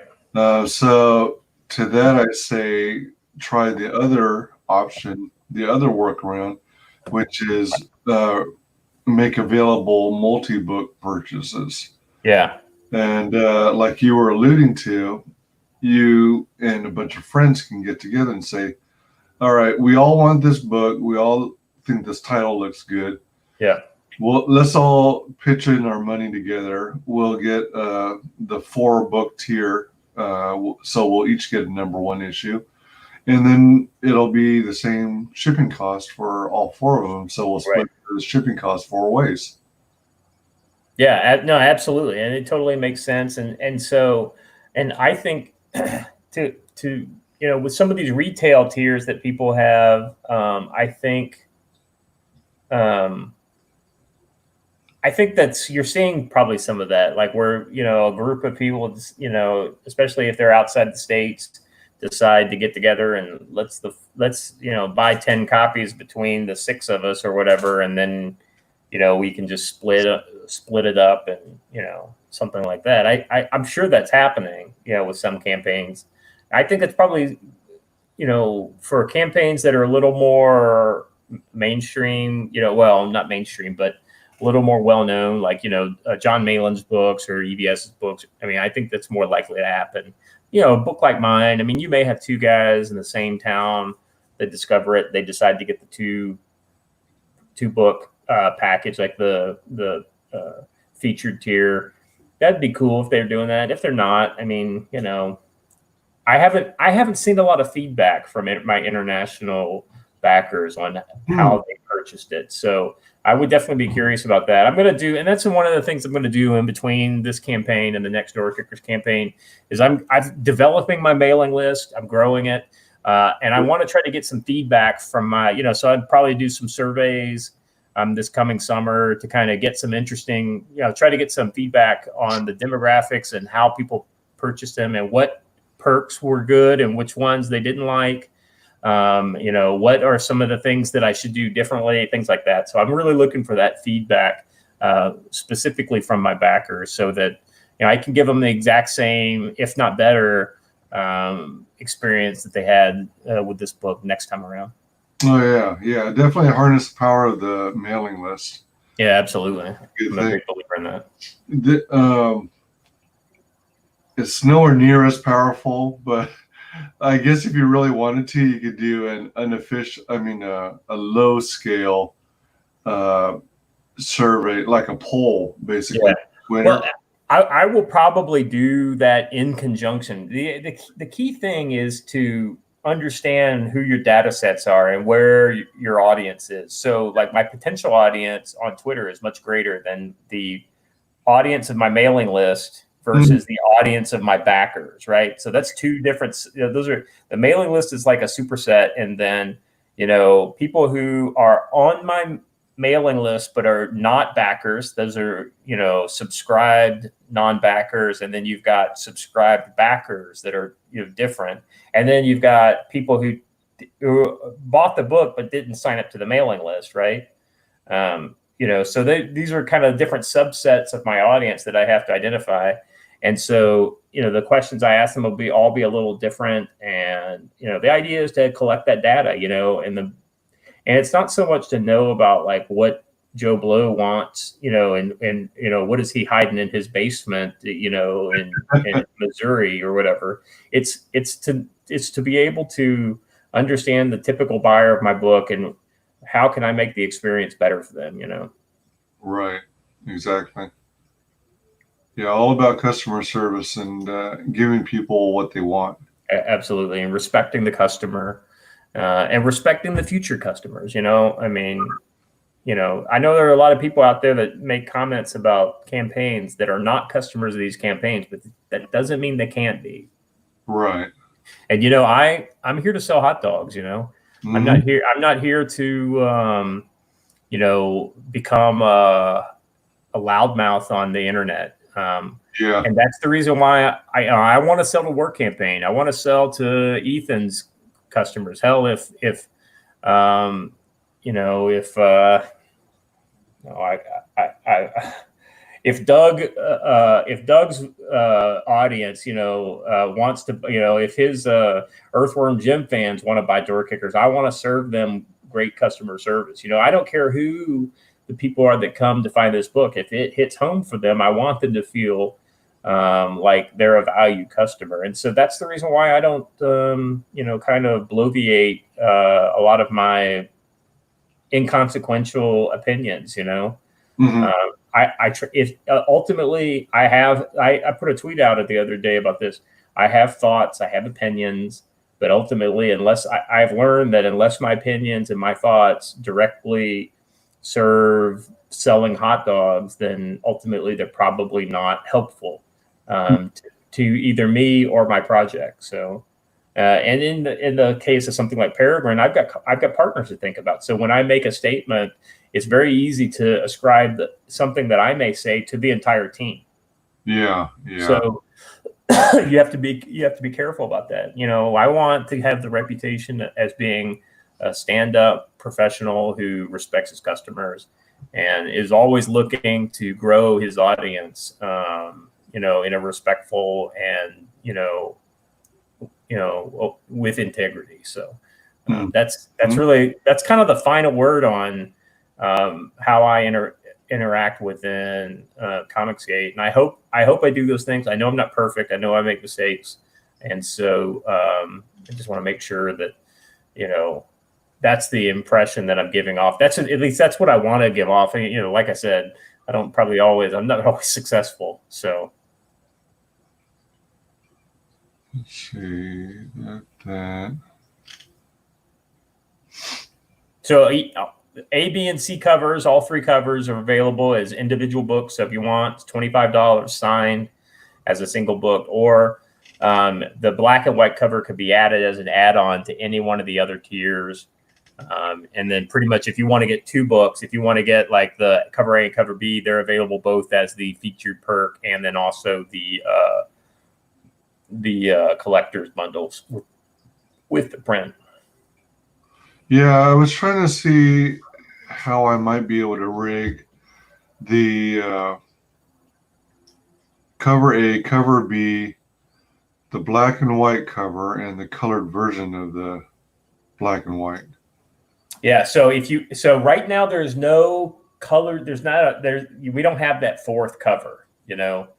That's gonna be the reprint. That's the print.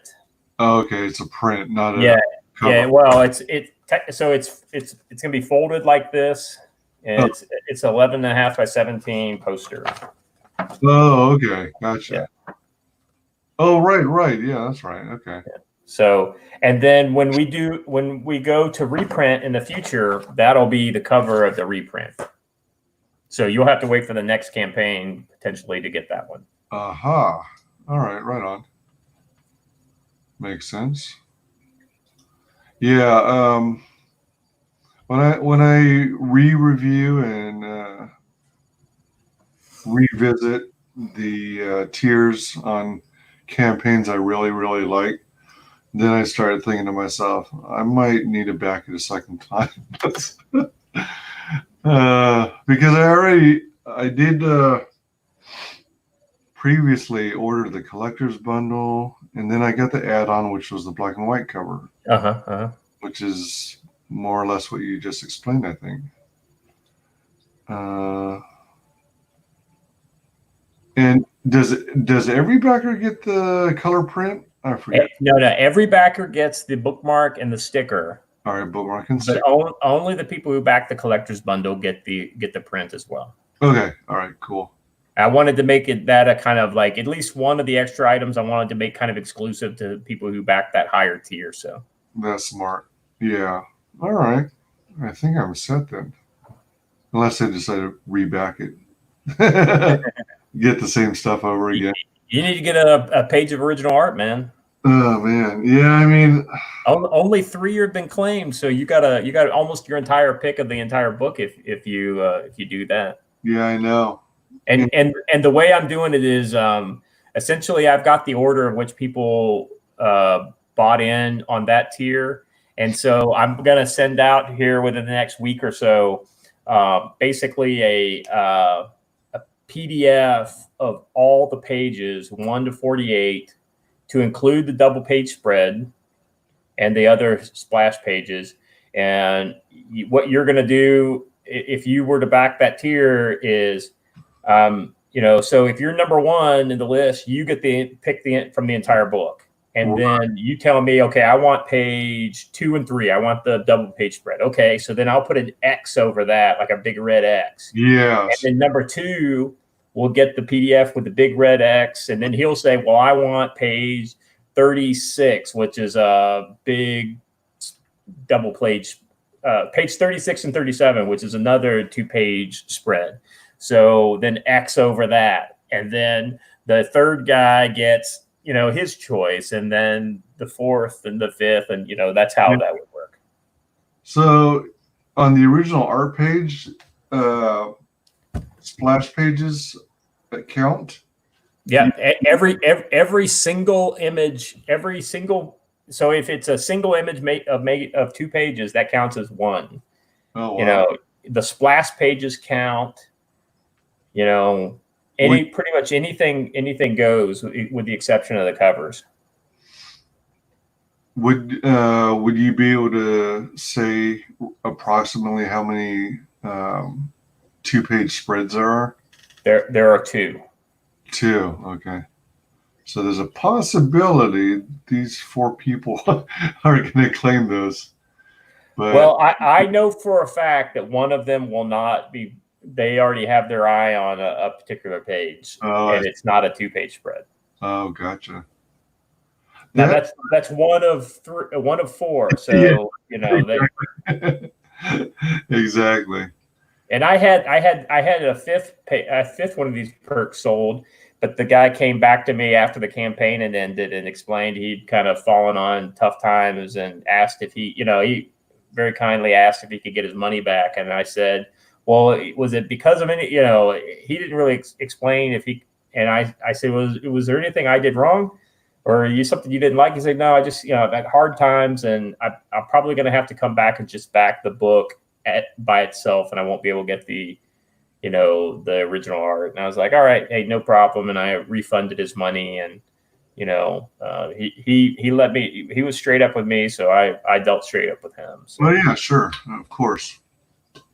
Yeah, people are falling on hard times with this dang pandemic thing. Yeah, absolutely.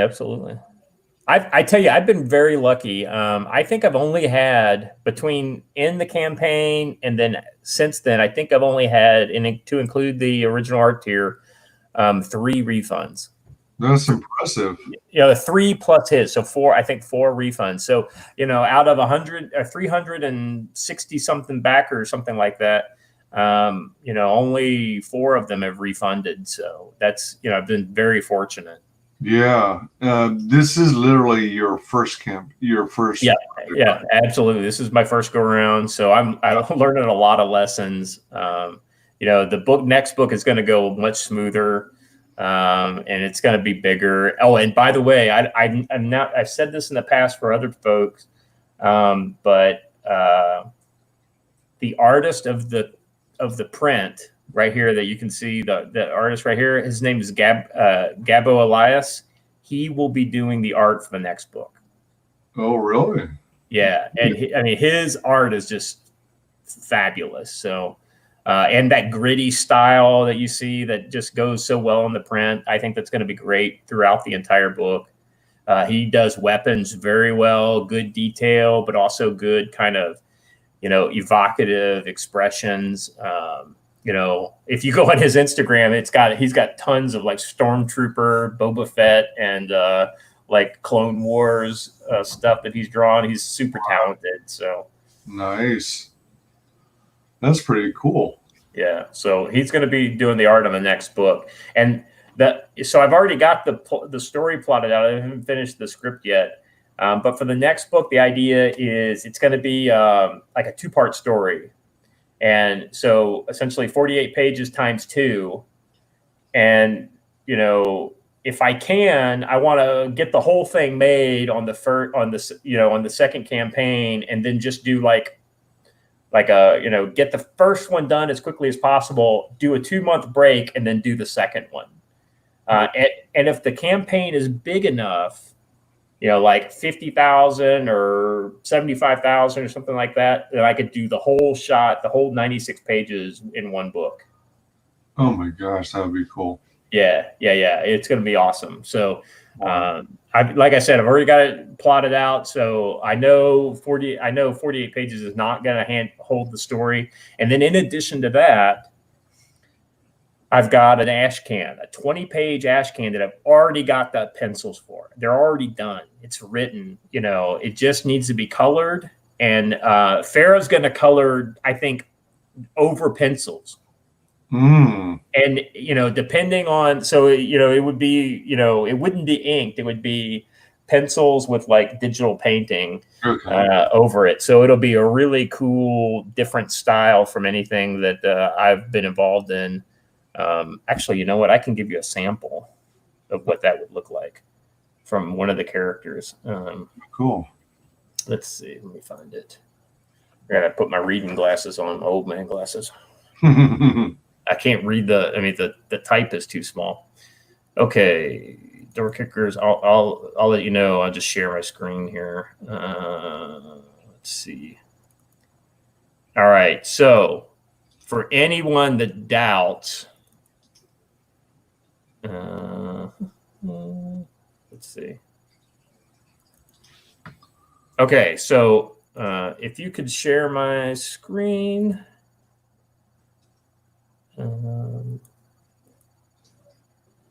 right, if you could share my screen. There it is. So this is page 1 of what will potentially be the ash can for the next campaign. This is art by Ivan Silva, Spanish artist, super cool dude.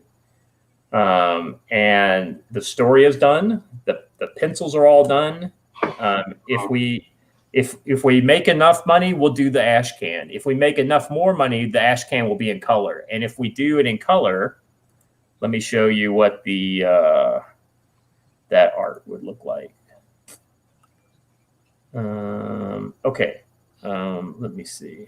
I gotta figure out how to do this right. Well, no. All right. So that art, if you take that art and you digital color over it without doing inks or whatever, Okay, would look like this. So let me share my screen again.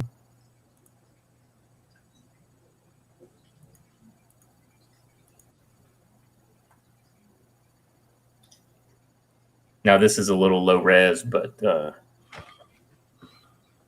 so you see how it's way more kind of warm than you normally have with that kind of hard edge. Because she basically just took the pencils, brought up the contrast, and then colored digitally over that. Now she said this was kind of like this is the first time she'd ever done anything like that, and so she did several revisions to this piece. This just happens to be the final version, and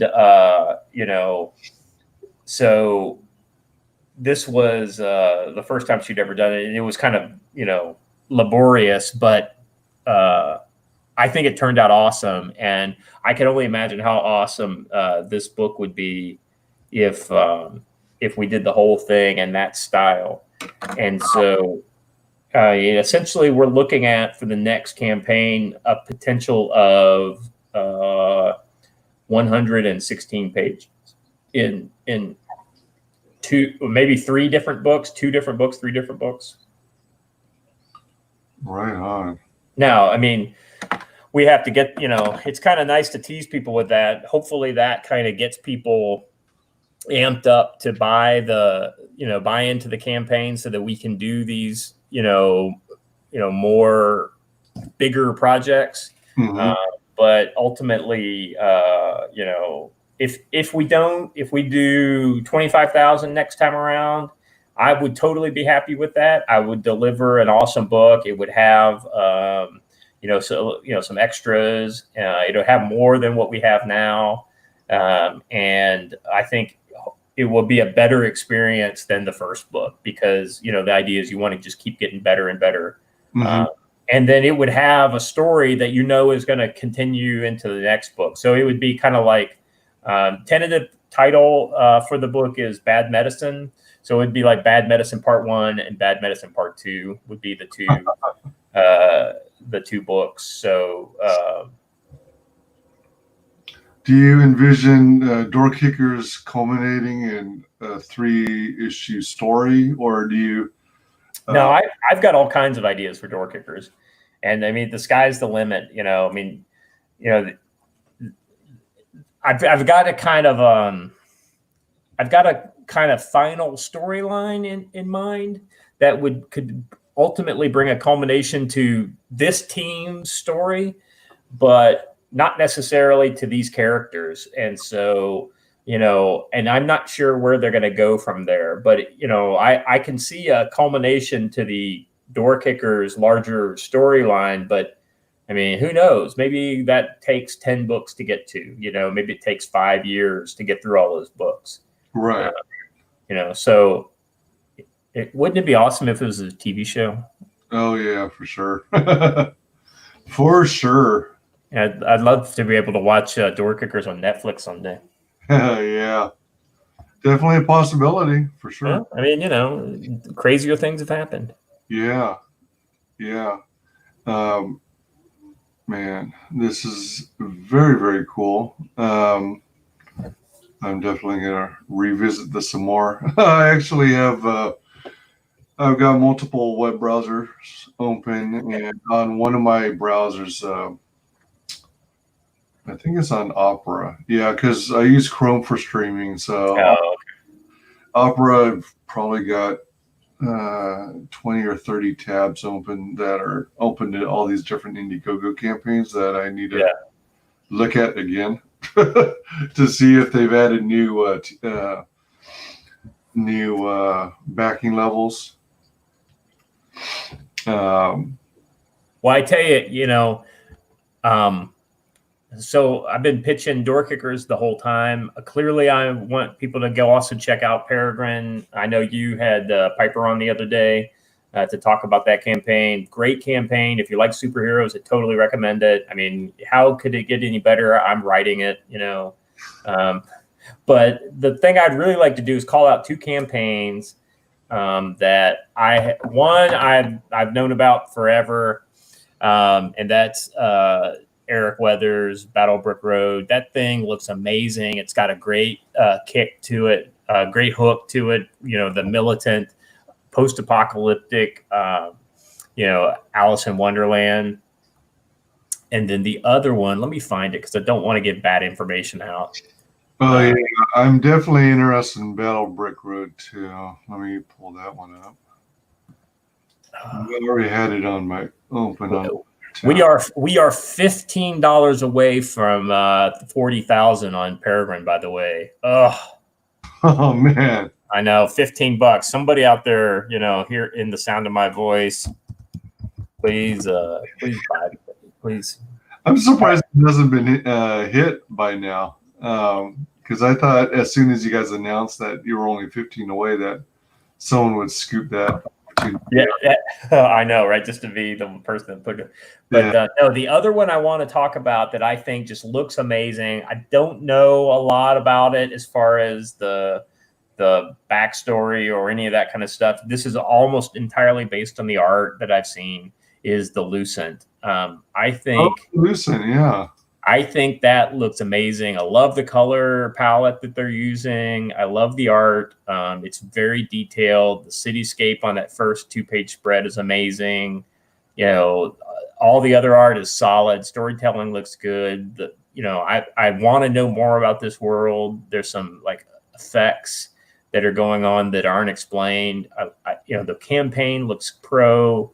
I mean, it's got everything I think we should all kind of want to strive for when we put books together. So, you know, it's campaigns like this that make me kind of relook my campaigns and like, Jesus, where did I kind of not meet the mark or whatever. So I have no connection with Michael Bancroft, who's running that campaign, but I love everything about it. I have no idea, you know, his stance on anything. So this is not in any way an endorsement of any views that he may have, but right. It doesn't matter about it, all that stuff, because when the book looks good, the book looks good. And the story that he talks about in the campaign sounds amazing. So I mean, I'll be backing this book before too long. Oh, that's because of Facebook. Dang it. Yeah, the only thing that's rough on that one is that, you know, it's being shipped from Australia, so it's got high shipping. I was just like, you know, oh yeah, you know, that was the thing that kept me from backing immediately, and like, all right, I need to get my ducks in a row before I can hit go on that one. Let me check something on. Speaking of which, oh yeah, all right. Yeah, it's another one I'm following, but at the same time, I haven't pulled the trigger yet. Yeah, I have it in my. See, I not only do I have tons of tabs open to try and follow all these campaigns, but I also have you know, folders created for trying to keep track of it as well, in case, you know, I lose my links to my tabs and stuff. So Lucent is among those in my to be determined pile. yeah. Let me see something here. Beep, beep, beep, beep. Share this. Lucent. But it looks intriguing for sure. And share that. Oh, it's actually the Lucent. My bad. Yeah, the Lucent. Yeah. Yeah. So yeah, that looks pretty good. 27.49. And then refresh Peregrine.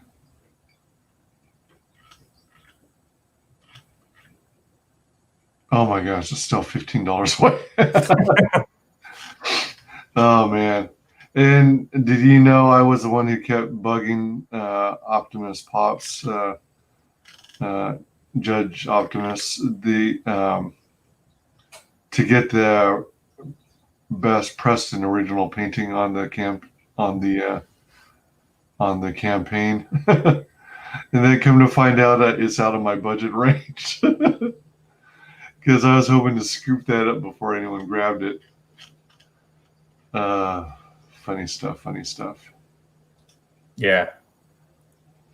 Yeah, Lucen looks pretty good.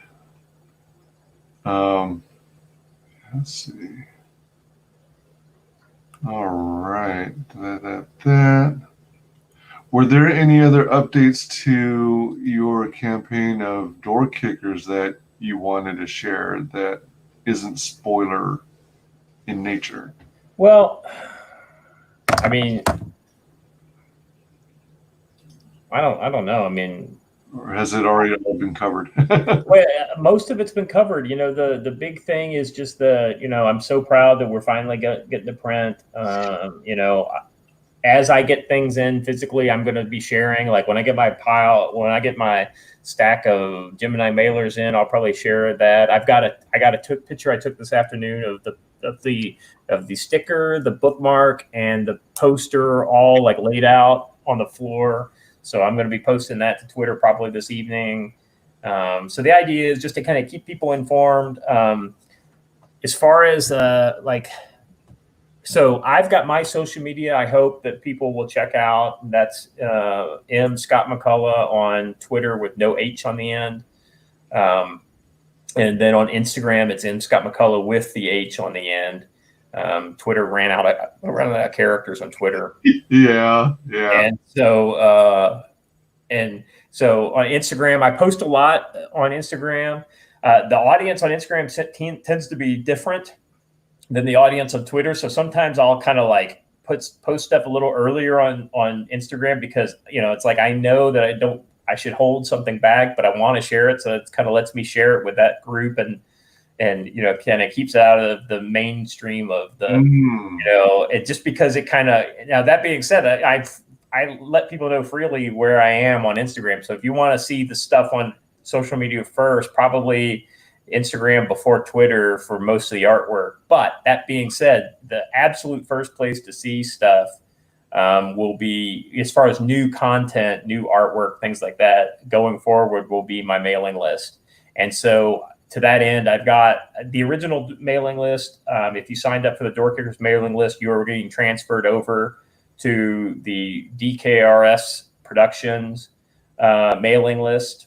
That's the kind of catch-all company that I'll be using going forward as the production company representing the work that I'm producing. And that includes co-producing Peregrine. So Graded and DKRS Productions together are kind of co-producing. I think I said the other day in a tweet that DKRS is producing Door Kickers and Peregrine. What I should have said is co-producing Peregrine. So just in case there was any mix up there, but going forward, that'll be my production company for all things Door Kickers and other projects. I've got another project that I haven't announced yet that's probably coming sooner rather than later based on just like the art has actually already started to come in. So, and that's something I'm co-writing with somebody. And that'll be it's more of a comedy. So I'm looking forward to, you know, it's kind of a send up of a lot of the SJW kind of craziness that's been going on, superhero stuff. It's kind of like think Safe Space and what's the other one? Safe Space and Be Positive. No, Safe Space and the you know the two. Oh yeah, Safe Space and they were so forgettable that I forgot them. And the other, I can't remember what the other one was. But if you take those people and you put them on, you know, like in the Hunger Games, what would it be like? And so and comedy ensues, right? Oh, that's an interesting idea. Yeah. So I'm not ready to announce the name yet, but there'll be an announcement coming in the near future, next couple of weeks, to include releasing some art and a logo and things like that. So, yeah, looking forward to that. That'll be fun. For sure. I know people like to have fun in CG, and so that's one of the things that I want to take part in the fun, and so. I'd like to think I have a sense of humor. I've never written comedy before, but when it's dark comedy, it comes surprisingly, especially as the background of the soldier, it comes very easy. Oh, sure. I can see it. Yeah. So this is kind of a dark comedy. And then, of course, I've got, on Door Kickers 2 is already well underway. I've got, I need to sit down with the graded crew, and we're going to start, the initial talks on Peregrine 2. She's definitely going to have more, a full line of books in her future. Sure. And I look forward to, continuing as part of that team.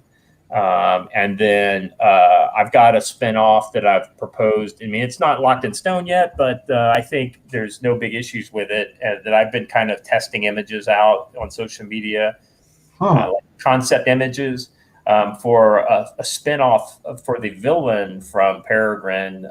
One of the villains. There's a couple in there. Oh, wow. And so it would be a book about a villain, and really kind of playing up on that Lady Death kind of vibe. She's sexy, but instead of Lady Death, it's kind of like an anti-hero. This is a villain. She is a fucking psychopath, and the concept is to sell the concept is most of the time in the real world, drug dealers don't fight the police; they fight other drug dealers, right? So why wouldn't in superhero world, why wouldn't supervillains just fight each other in competition for resources and things like that? So if one villain has something another villain wants, they were not going to be all nice about it to get it. They're going to freaking attack them.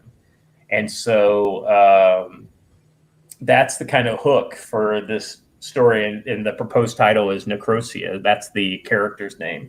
And she appears in Peregrine Weeks of the Falcon, and she will probably have part of the story going forward in the Peregrine books as well. So that would just be an expansion of that in that kind of that world. So I look forward to it. Nothing's decided on that yet. I make, a lot of times I get ahead of my skis when it comes to talking about this stuff. I know that probably drives some of my partners a little crazy at times, but it's absolutely because I'm passionate about this stuff. Like I know we all are. So, there's no formal announcement on that, just artwork that I've paid for to have, because I want to know what this character looks like. I want to throw out some ideas to people to see how people respond to different versions. I even got a manga version of her that, I'll be honest with you, it's kind of my own guilty pleasure, sexy manga drawing. So, yeah. So, I'll make sure I share that with you when, before too long, but, probably I'll stop talking about her just because I've got other things that I want to talk about, that are closer to being done. But ultimately, I really need to make sure what's going to happen before I make any more promises on that. But that's the one that I've kind of let out of the bag that I've talked about the most lately. But it's still probably a ways down the pike, probably this time next year at the earliest. So. Well, it definitely sounds pretty exciting too. Oh, and the other thing, so if you're a Facebook person, I know I'm not. I don't really do a whole lot of Facebook anymore. I kind of left it behind. But DKRS Production now has a Facebook page in addition to the mailing list. We also have a Twitter account for DKRS Productions. And if I remember correctly, it is DKRS Productions at, that's the at. But let me double check. Right. Only about a week old. I haven't checked it in a couple days. Yep. That's we've got more followers than I'm following. I have 38 followers now. So feel free to give that a follow. That'll be another good place for Like I'll announce that new stuff is coming out in the mailing list there, and give people an opportunity to sign up for the mailing list in order to see those announcements. So yeah. Did you say DKRS Productions? Yep. Okay. All right. Found it. Yeah. So that's on. Oh, I'm already following it. Awesome. Let's see. You're ahead of the power curve, man. That's on Twitter. And then on Facebook is DKRS. Yeah. You should be able to just search Facebook for DKRS Productions and it'll pop up. Oh, there it is. And so why Facebook? Well, there's a different audience on Facebook than there is on, on Twitter and whatnot. And, and a lot of the times they're CG too. So it's kind of like, and like, I'll be honest with you, I got a lot of people following us on Facebook now that are not following me on Twitter. Right. It's a different set of people to reach. And I encourage any other creators who are listening to this to go over there and go over to,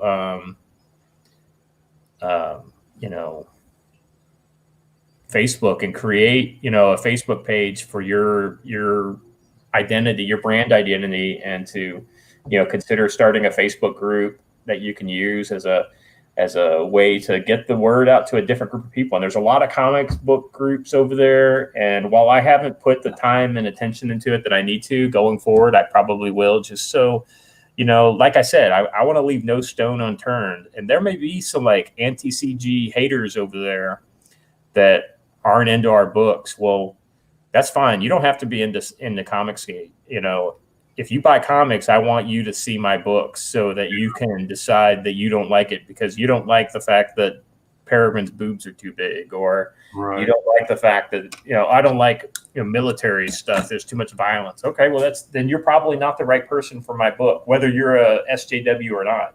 But if you're an SJW and you're like classic superhero tales, you're going to read Peregrine and you're going to say, this is a good book. Unless you just have to have politics in it. If that's the case, then you're not going to like it. If you're an SJW, you probably hate her big tits in the boob window, but I can't help that. Yeah, for sure. I actually tried to create a Facebook presence, but I think I might have done it wrong.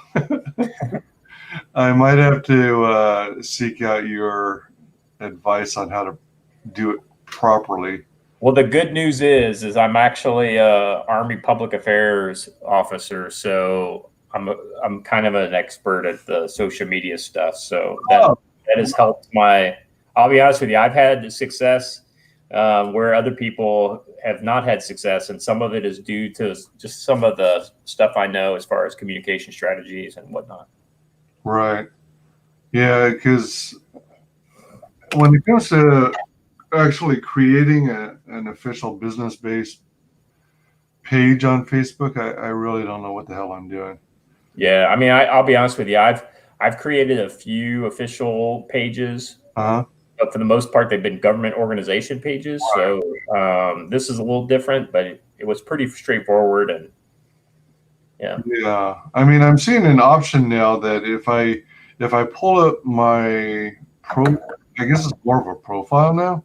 Yeah. But I go to groups, and then I've got this thing that says build community around your page. Create a group so you can engage with people who share interests that are relevant to your page. Reward your customers with special updates and exclusive offers.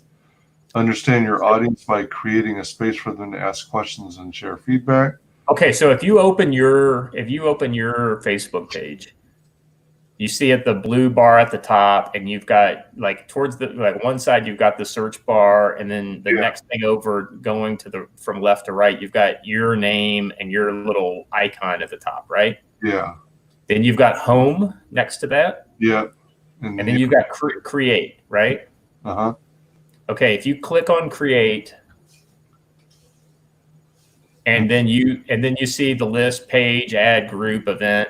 Yeah.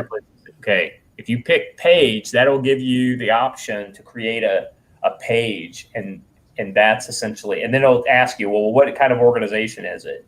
And so you just kind of choose as you go along. Yeah. And now, that being said, if you've already done, you think you've done that before, Yeah.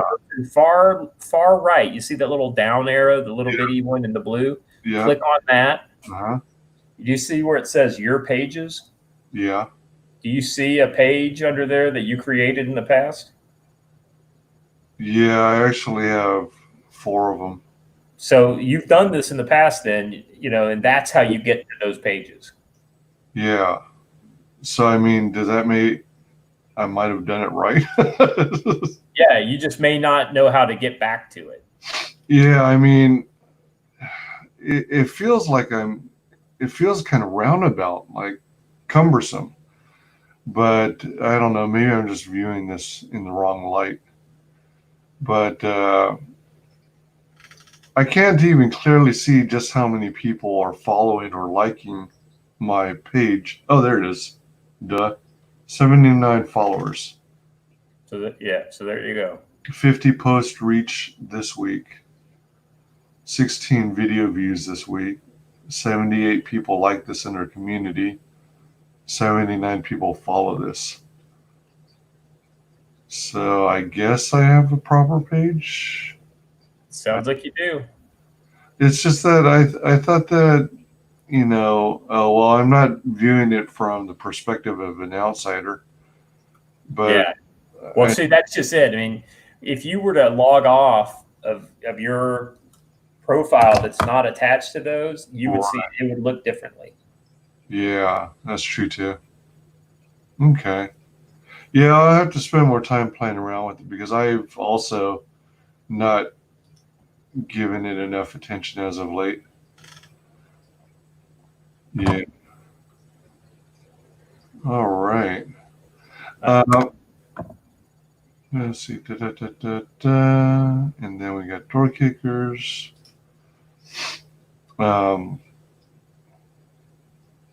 Yeah, so that was awfully cool. I did want to thank you so much for joining me.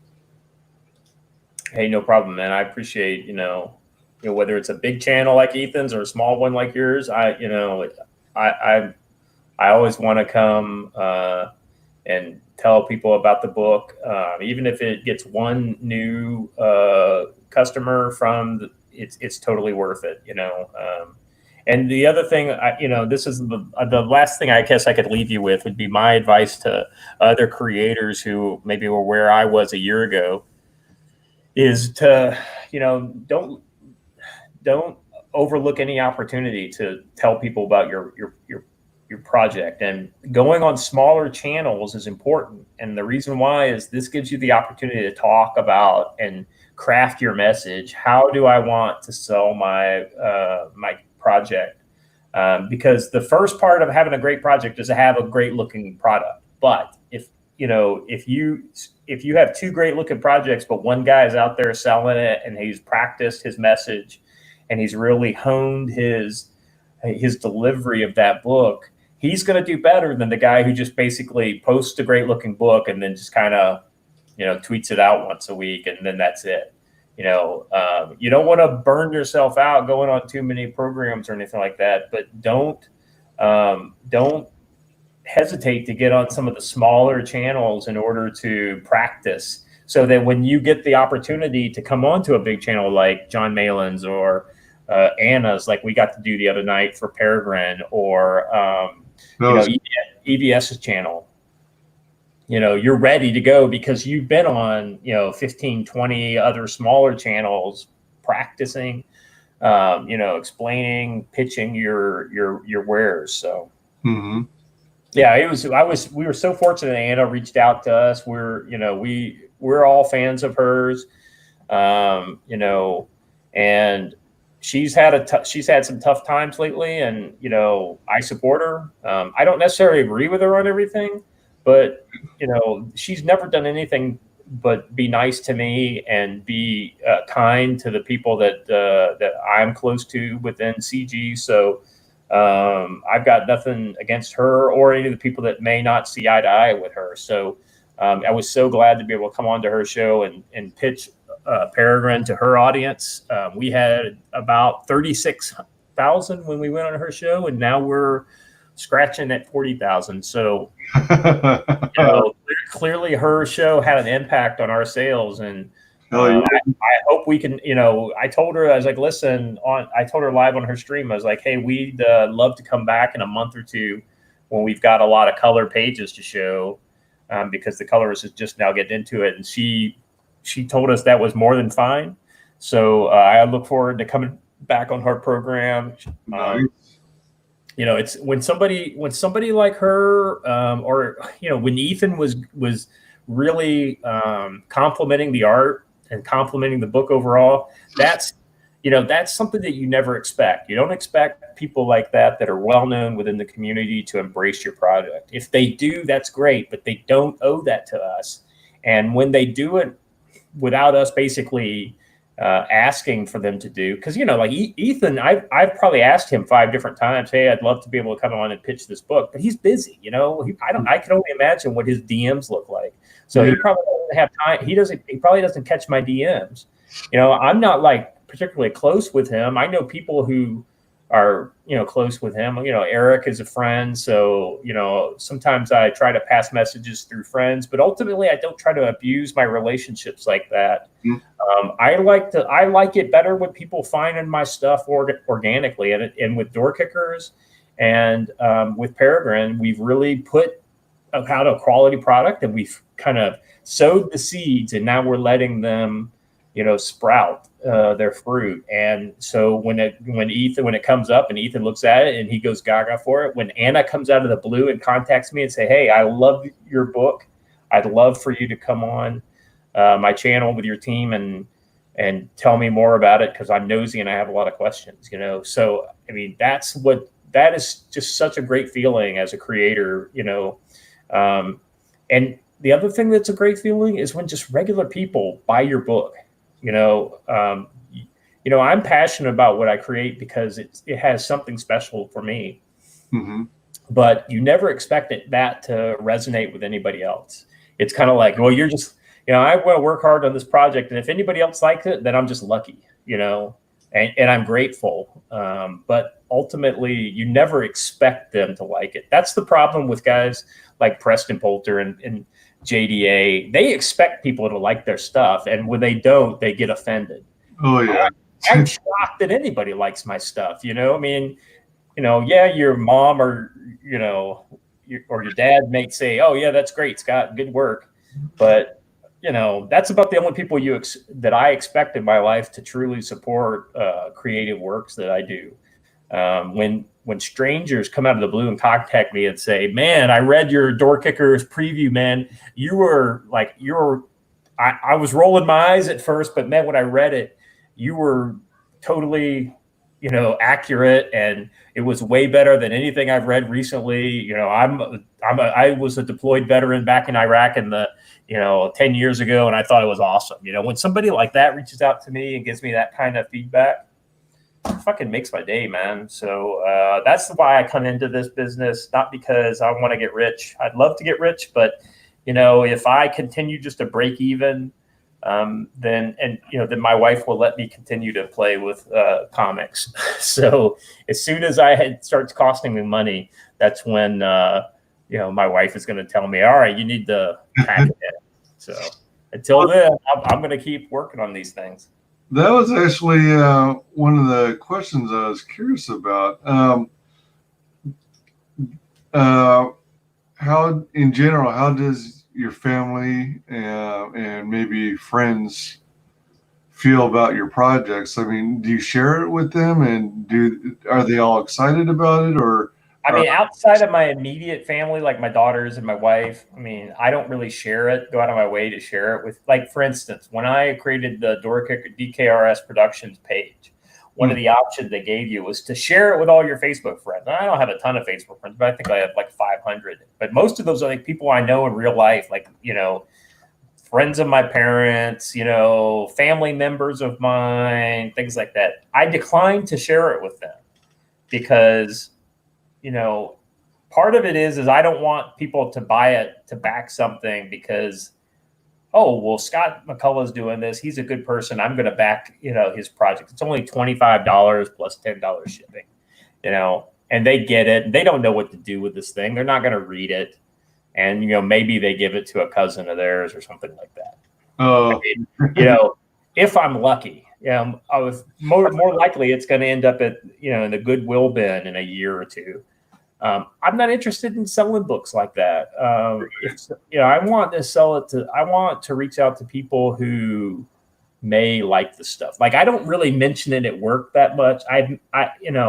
People know about it now because, somebody asked me about it when, they saw some stuff I was working on, and so they asked me about it. And so it's kind of gotten around, but it didn't get around because I announced it to everybody and said, hey, if anybody's interested in my Indiegogo campaign, hit me up and I'll give you more, Same thing in my personal life. I just don't spread that kind of stuff around. They don't really know what my family knows. My daughter said, oh, the print looks really cool, but it's not really my thing, Dad. You know that, I was like, yeah, I got it. It's not your thing. So, they're supportive to the extent that it doesn't cost them anything. And yeah. That's a good. It took quite a bit of convincing. My wife's Korean. She's very practical. So anything that's not directly contributing to our happiness or our security, she looks askance at. So it took her a while to convince her to support me on this. And a lot of it was kind of ask permission versus asking forgiveness versus asking permission. So. Oh, that's interesting. Yeah. I mean, anytime you're in a serious committed relationship, it's a partnership. Yeah, absolutely. And, she stopped wringing her hands as much when we crossed the $10,000 barrier. So, she's like, all right, well, at least it's paid for and I don't have to worry about it. Little did she know it's actually going to cost closer to $14,000 than $10,000. Oh my gosh. Have you listened to do you still listen to a lot of EVS's streams where he talks about taxes and oh yeah, absolutely. And the key thing is that when it costs you when you raise $15,000 but it costs you $14,000, then ultimately you only have $1,000 of income to declare off the whole thing. So if I'm lucky, I'll be able to raise or I'll spend on as expenses $1,000 less than I took in on on profits. So that'll make it a little simpler to deal with, or if I could get it as a zero-sum game, that would be great. Yeah. And no worry for taxes. Absolutely. Wait, what? What's going on? Yeah, you're right. I mean, having to write that check to the tax man when you get a $1 million or $700,000 check from Indiegogo, man, that's a tough check to write. Yeah, and he talks about how he actually, it almost sounds like reverse thinking, but you actually have to spend money to save money. Yeah, so pretty much anything that's an expense you can deduct from the revenue. Right. Exactly. But the thing is it's still an expense. So that's not money coming into your pocket. That's money going into somebody else's pocket. Now, you may get a goods or service for that, but still, it's money that's going away from you. So ultimately, in the end, you want to have profit so that you can pay that tax, render unto Caesar that which is Caesar. Even Caesar has to render unto Caesar. So, to that end, I mean, you want to be in a position to have to pay the tax man because that means that you've been profitable. Yeah. And the other thing too is if you're profitable within CG, even just in the slightest bit, that means you're probably more profitable next time, because the CG audience, as long as you meet their demands, they're a very loyal audience. So if you're by Door Kickers, you're probably if you like it, and most of the people have been very positive to me, they're probably already in. As long as they got the scratch when the next campaign drops, they're in on the next campaign. And so that's why you see a lot of front-loaded support in CG because people are, they know which books they like, But that being said, you're always reaching new audiences. So, word of mouth is important. Social media exposure is important. Creating content and releasing it out in the wild so people can see it. That's important. Reaching new audiences, whether it's going on Anna's channel or it's going to Facebook or going to Instagram, places like that. Using the different free tools. These are all free tools. Starting a YouTube show, something like that. Which is one thing I haven't done, as I don't have a YouTube channel. Well, I do have a YouTube channel. It's got one video, and you're looking at it right now, the Door-Kickers trailer video. But in the future, there will be new other videos, other content. It'll be featured on my YouTube channel going forward, and with the idea of hopefully someday I'll be able to start doing original content for YouTube and using that as a social platform to get the word out. Yeah, most definitely. I think, and as you can tell, I've got no inability to speak, and talk in nauseum. So Lord knows YouTube could use another motor mouth like me. It's a beneficial skill or trait. Yeah, definitely doesn't hurt to have the gift of gab, as some put it. I don't know if I have a gift for it. Maybe a curse. I've been accused of over communicating a time or two in my past. Oh my gosh, I don't know if it equates to be the same thing, but I tend to be verbose. Yes, I go into heavy explanation on things more so than is often necessary. And well, I will say that my public affairs training has kept me on message more. You've probably noticed some consistent messages pop up, whether it's thanking the fans or certain things like that. These are things that are important for me to get across, and so I've given it a lot of thought as to, hey, what are the important things for me to make sure people know when I appear on somebody's YouTube channel, for instance. And if it's important, then I need to repeat it, because that's the only, it's through repetition that people will get the message. And, I can be long-winded at times, but ultimately, I think I'm a little more focused than I used to be. Yeah, I mean, you're pretty on top of things and succinct, I would say. Yeah. Yeah. Something from somebody that's verbose, I'll take it. Yeah, take it with a grain of salt. That's right. Oh, you know what? Let me see something here. Boom, and then boom, and then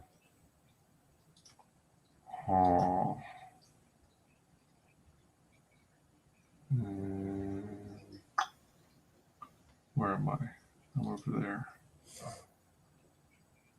Yeah, so Peregrine's looking cool. We're over 40K. Yep. Huzzah. I know, that's awesome. Yep. Have you guys have been on Shay's or Gaslights?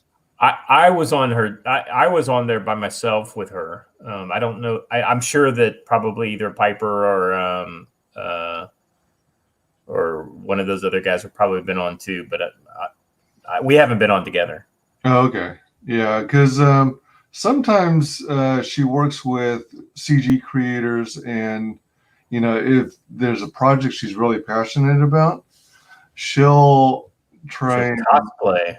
Yeah, exactly. She'll try and do. So she cosplayed as Necrosia, the villain that I was telling you about when I was on her channel. Really? Yeah. She really responded well to the concept art, and so she's like, "Hey, I'm going to do this because I think Peregrine's costume's too hard to make." And I was like, "You got my entire blessing." Nice. Yeah, I gotta go find that stream because I might have missed it. Yeah, that was fun. She's great, and we're both in the military, so we speak the same language. Oh yeah, totally. Yeah, the what was I gonna say?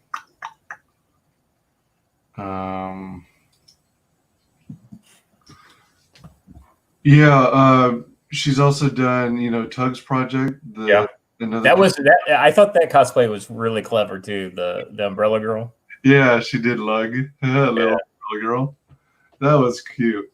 And then there's this other one. Oh man, I'm blanking out on the project, but it was kind of I want to say like a New Orleans theme feel, and I think it had to do with witchcraft.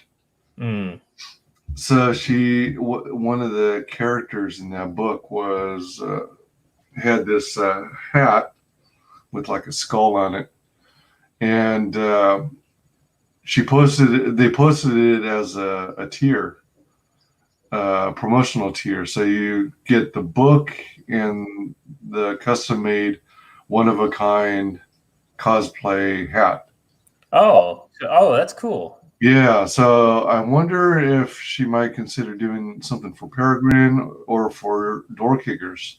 Yeah, so I've got a badass female chick on Door Kickers. Maybe for Door Kickers too, we could come up with something. Yeah, and she's also supposed to be doing something for skits. Are you familiar with that project? Yeah, I've seen them on some shows here in the last week or so. Yeah, they've been on several. Yeah, that looks pretty interesting too. Yeah, it was, and they seem so cool, Yeah, they're very flexible, down to earth, and they went on Shay's stream, and I guess there was a power outage or something. But they didn't let that stop them. So the two of them went inside their car, and then they streamed from their phone. And even though you couldn't see video of them, you could hear the audio. Oh, that's interesting. And they still pulled off a stream on Shay's channel. And Shay was talking about, she did one of the skits characters, the gal with the like half mask. That's White Rabbit. Yeah. And I think she's going to work with them to release a tier, backing tier, where you can get that cosplay. Oh, that's cool. That's cool. Yeah. It's just as a collectible, right? Like a one-off. Yeah, for sure. That's cool. Yeah, that's and she's got that's another great example of somebody who's got their own audience, and hold on a second. Yeah.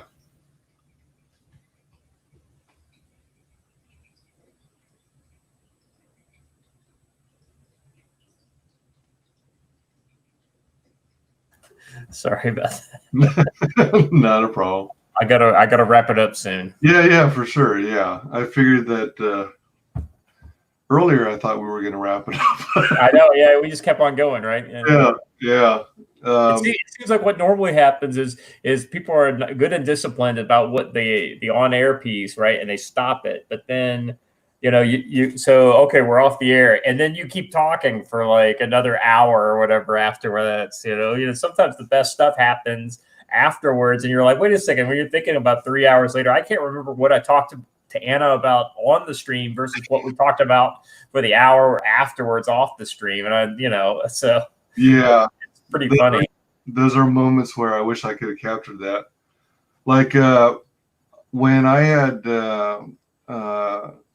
Optimus Deadpool and Fizz Giggity on my stream to promote Peregrine. You guys got struck, right? Yeah, I got copyright. Got terms of service. That's the same thing that happened to Anna's stream. Yeah, that's so crazy. Both our streams were on the same date. I know, that's so weird, man. Because Piper was talking about that. She had to go. She wasn't able to hang around too much longer. Yeah. After we got kicked off, but man, she was telling us the exact same thing happened to her and on there, and Optimus was talking about it too. That was crazy. Yeah, she had Piper had to get ready and do some stuff in preparation for Anna's stream. Yeah. So she left a little early, but Optimus Deadpool hung out with me and a couple of my buddies who are regulars on my channels, my streams, and we shot the shit and stuff, and it was pretty cool. And then, you know, Optimus Deadpool stayed as long as he could till just before the start of Anna's stream. Well, we told the story on Anna's stream, I think, about the creation of Peregrine, which happened in one of those after stream sessions when I went on graded to talk about door kickers. And then afterwards is where, you know, the idea for the Reconstruction universe happened. And, you know, we talked about the idea, what would a superhero look like? And the three of us kind of, you know, batted that around. And that's where she came from, in one of those after stream discussions. So, you know, that's one of the interesting things that you see working within this ecosystem of ComicsGate, is just the great give and take that's happening on both on and off stream. So, Yeah. You know, yeah. But I hate to tell you this, but I'm going to have to go, and I'm not out. So I hear you. I had a great time, and I think we covered a lot of stuff. And sure did. You know, I know we didn't have a ton of folks watching live, but I'm definitely going to tweet out this link and make sure that anybody who's a fan of Door Kickers knows this is a good. This will be a good source for, you know, retrospective information on, like, you know, what are some of my lessons learned and what's coming in the future. And, you know, I hopefully some of your fans that haven't seen Door Kickers get the opportunity to check it out, and maybe we'll get a couple backers out of it. That'd be great. Yeah, it would be. On my streams, I tend to get more viewers after, you know, in replay. Yeah. Well, I know we had several other bigger CG. You know, Mandy was streaming, and, you know, I don't remember who else was streaming live, but there were several live streams going on against us. So it's understandable. A lot of times people will come back in, you know, listening during the day, the next day. So yeah, a lot of streamers, especially in the US, tend to stream in the evenings. So yeah, absolutely.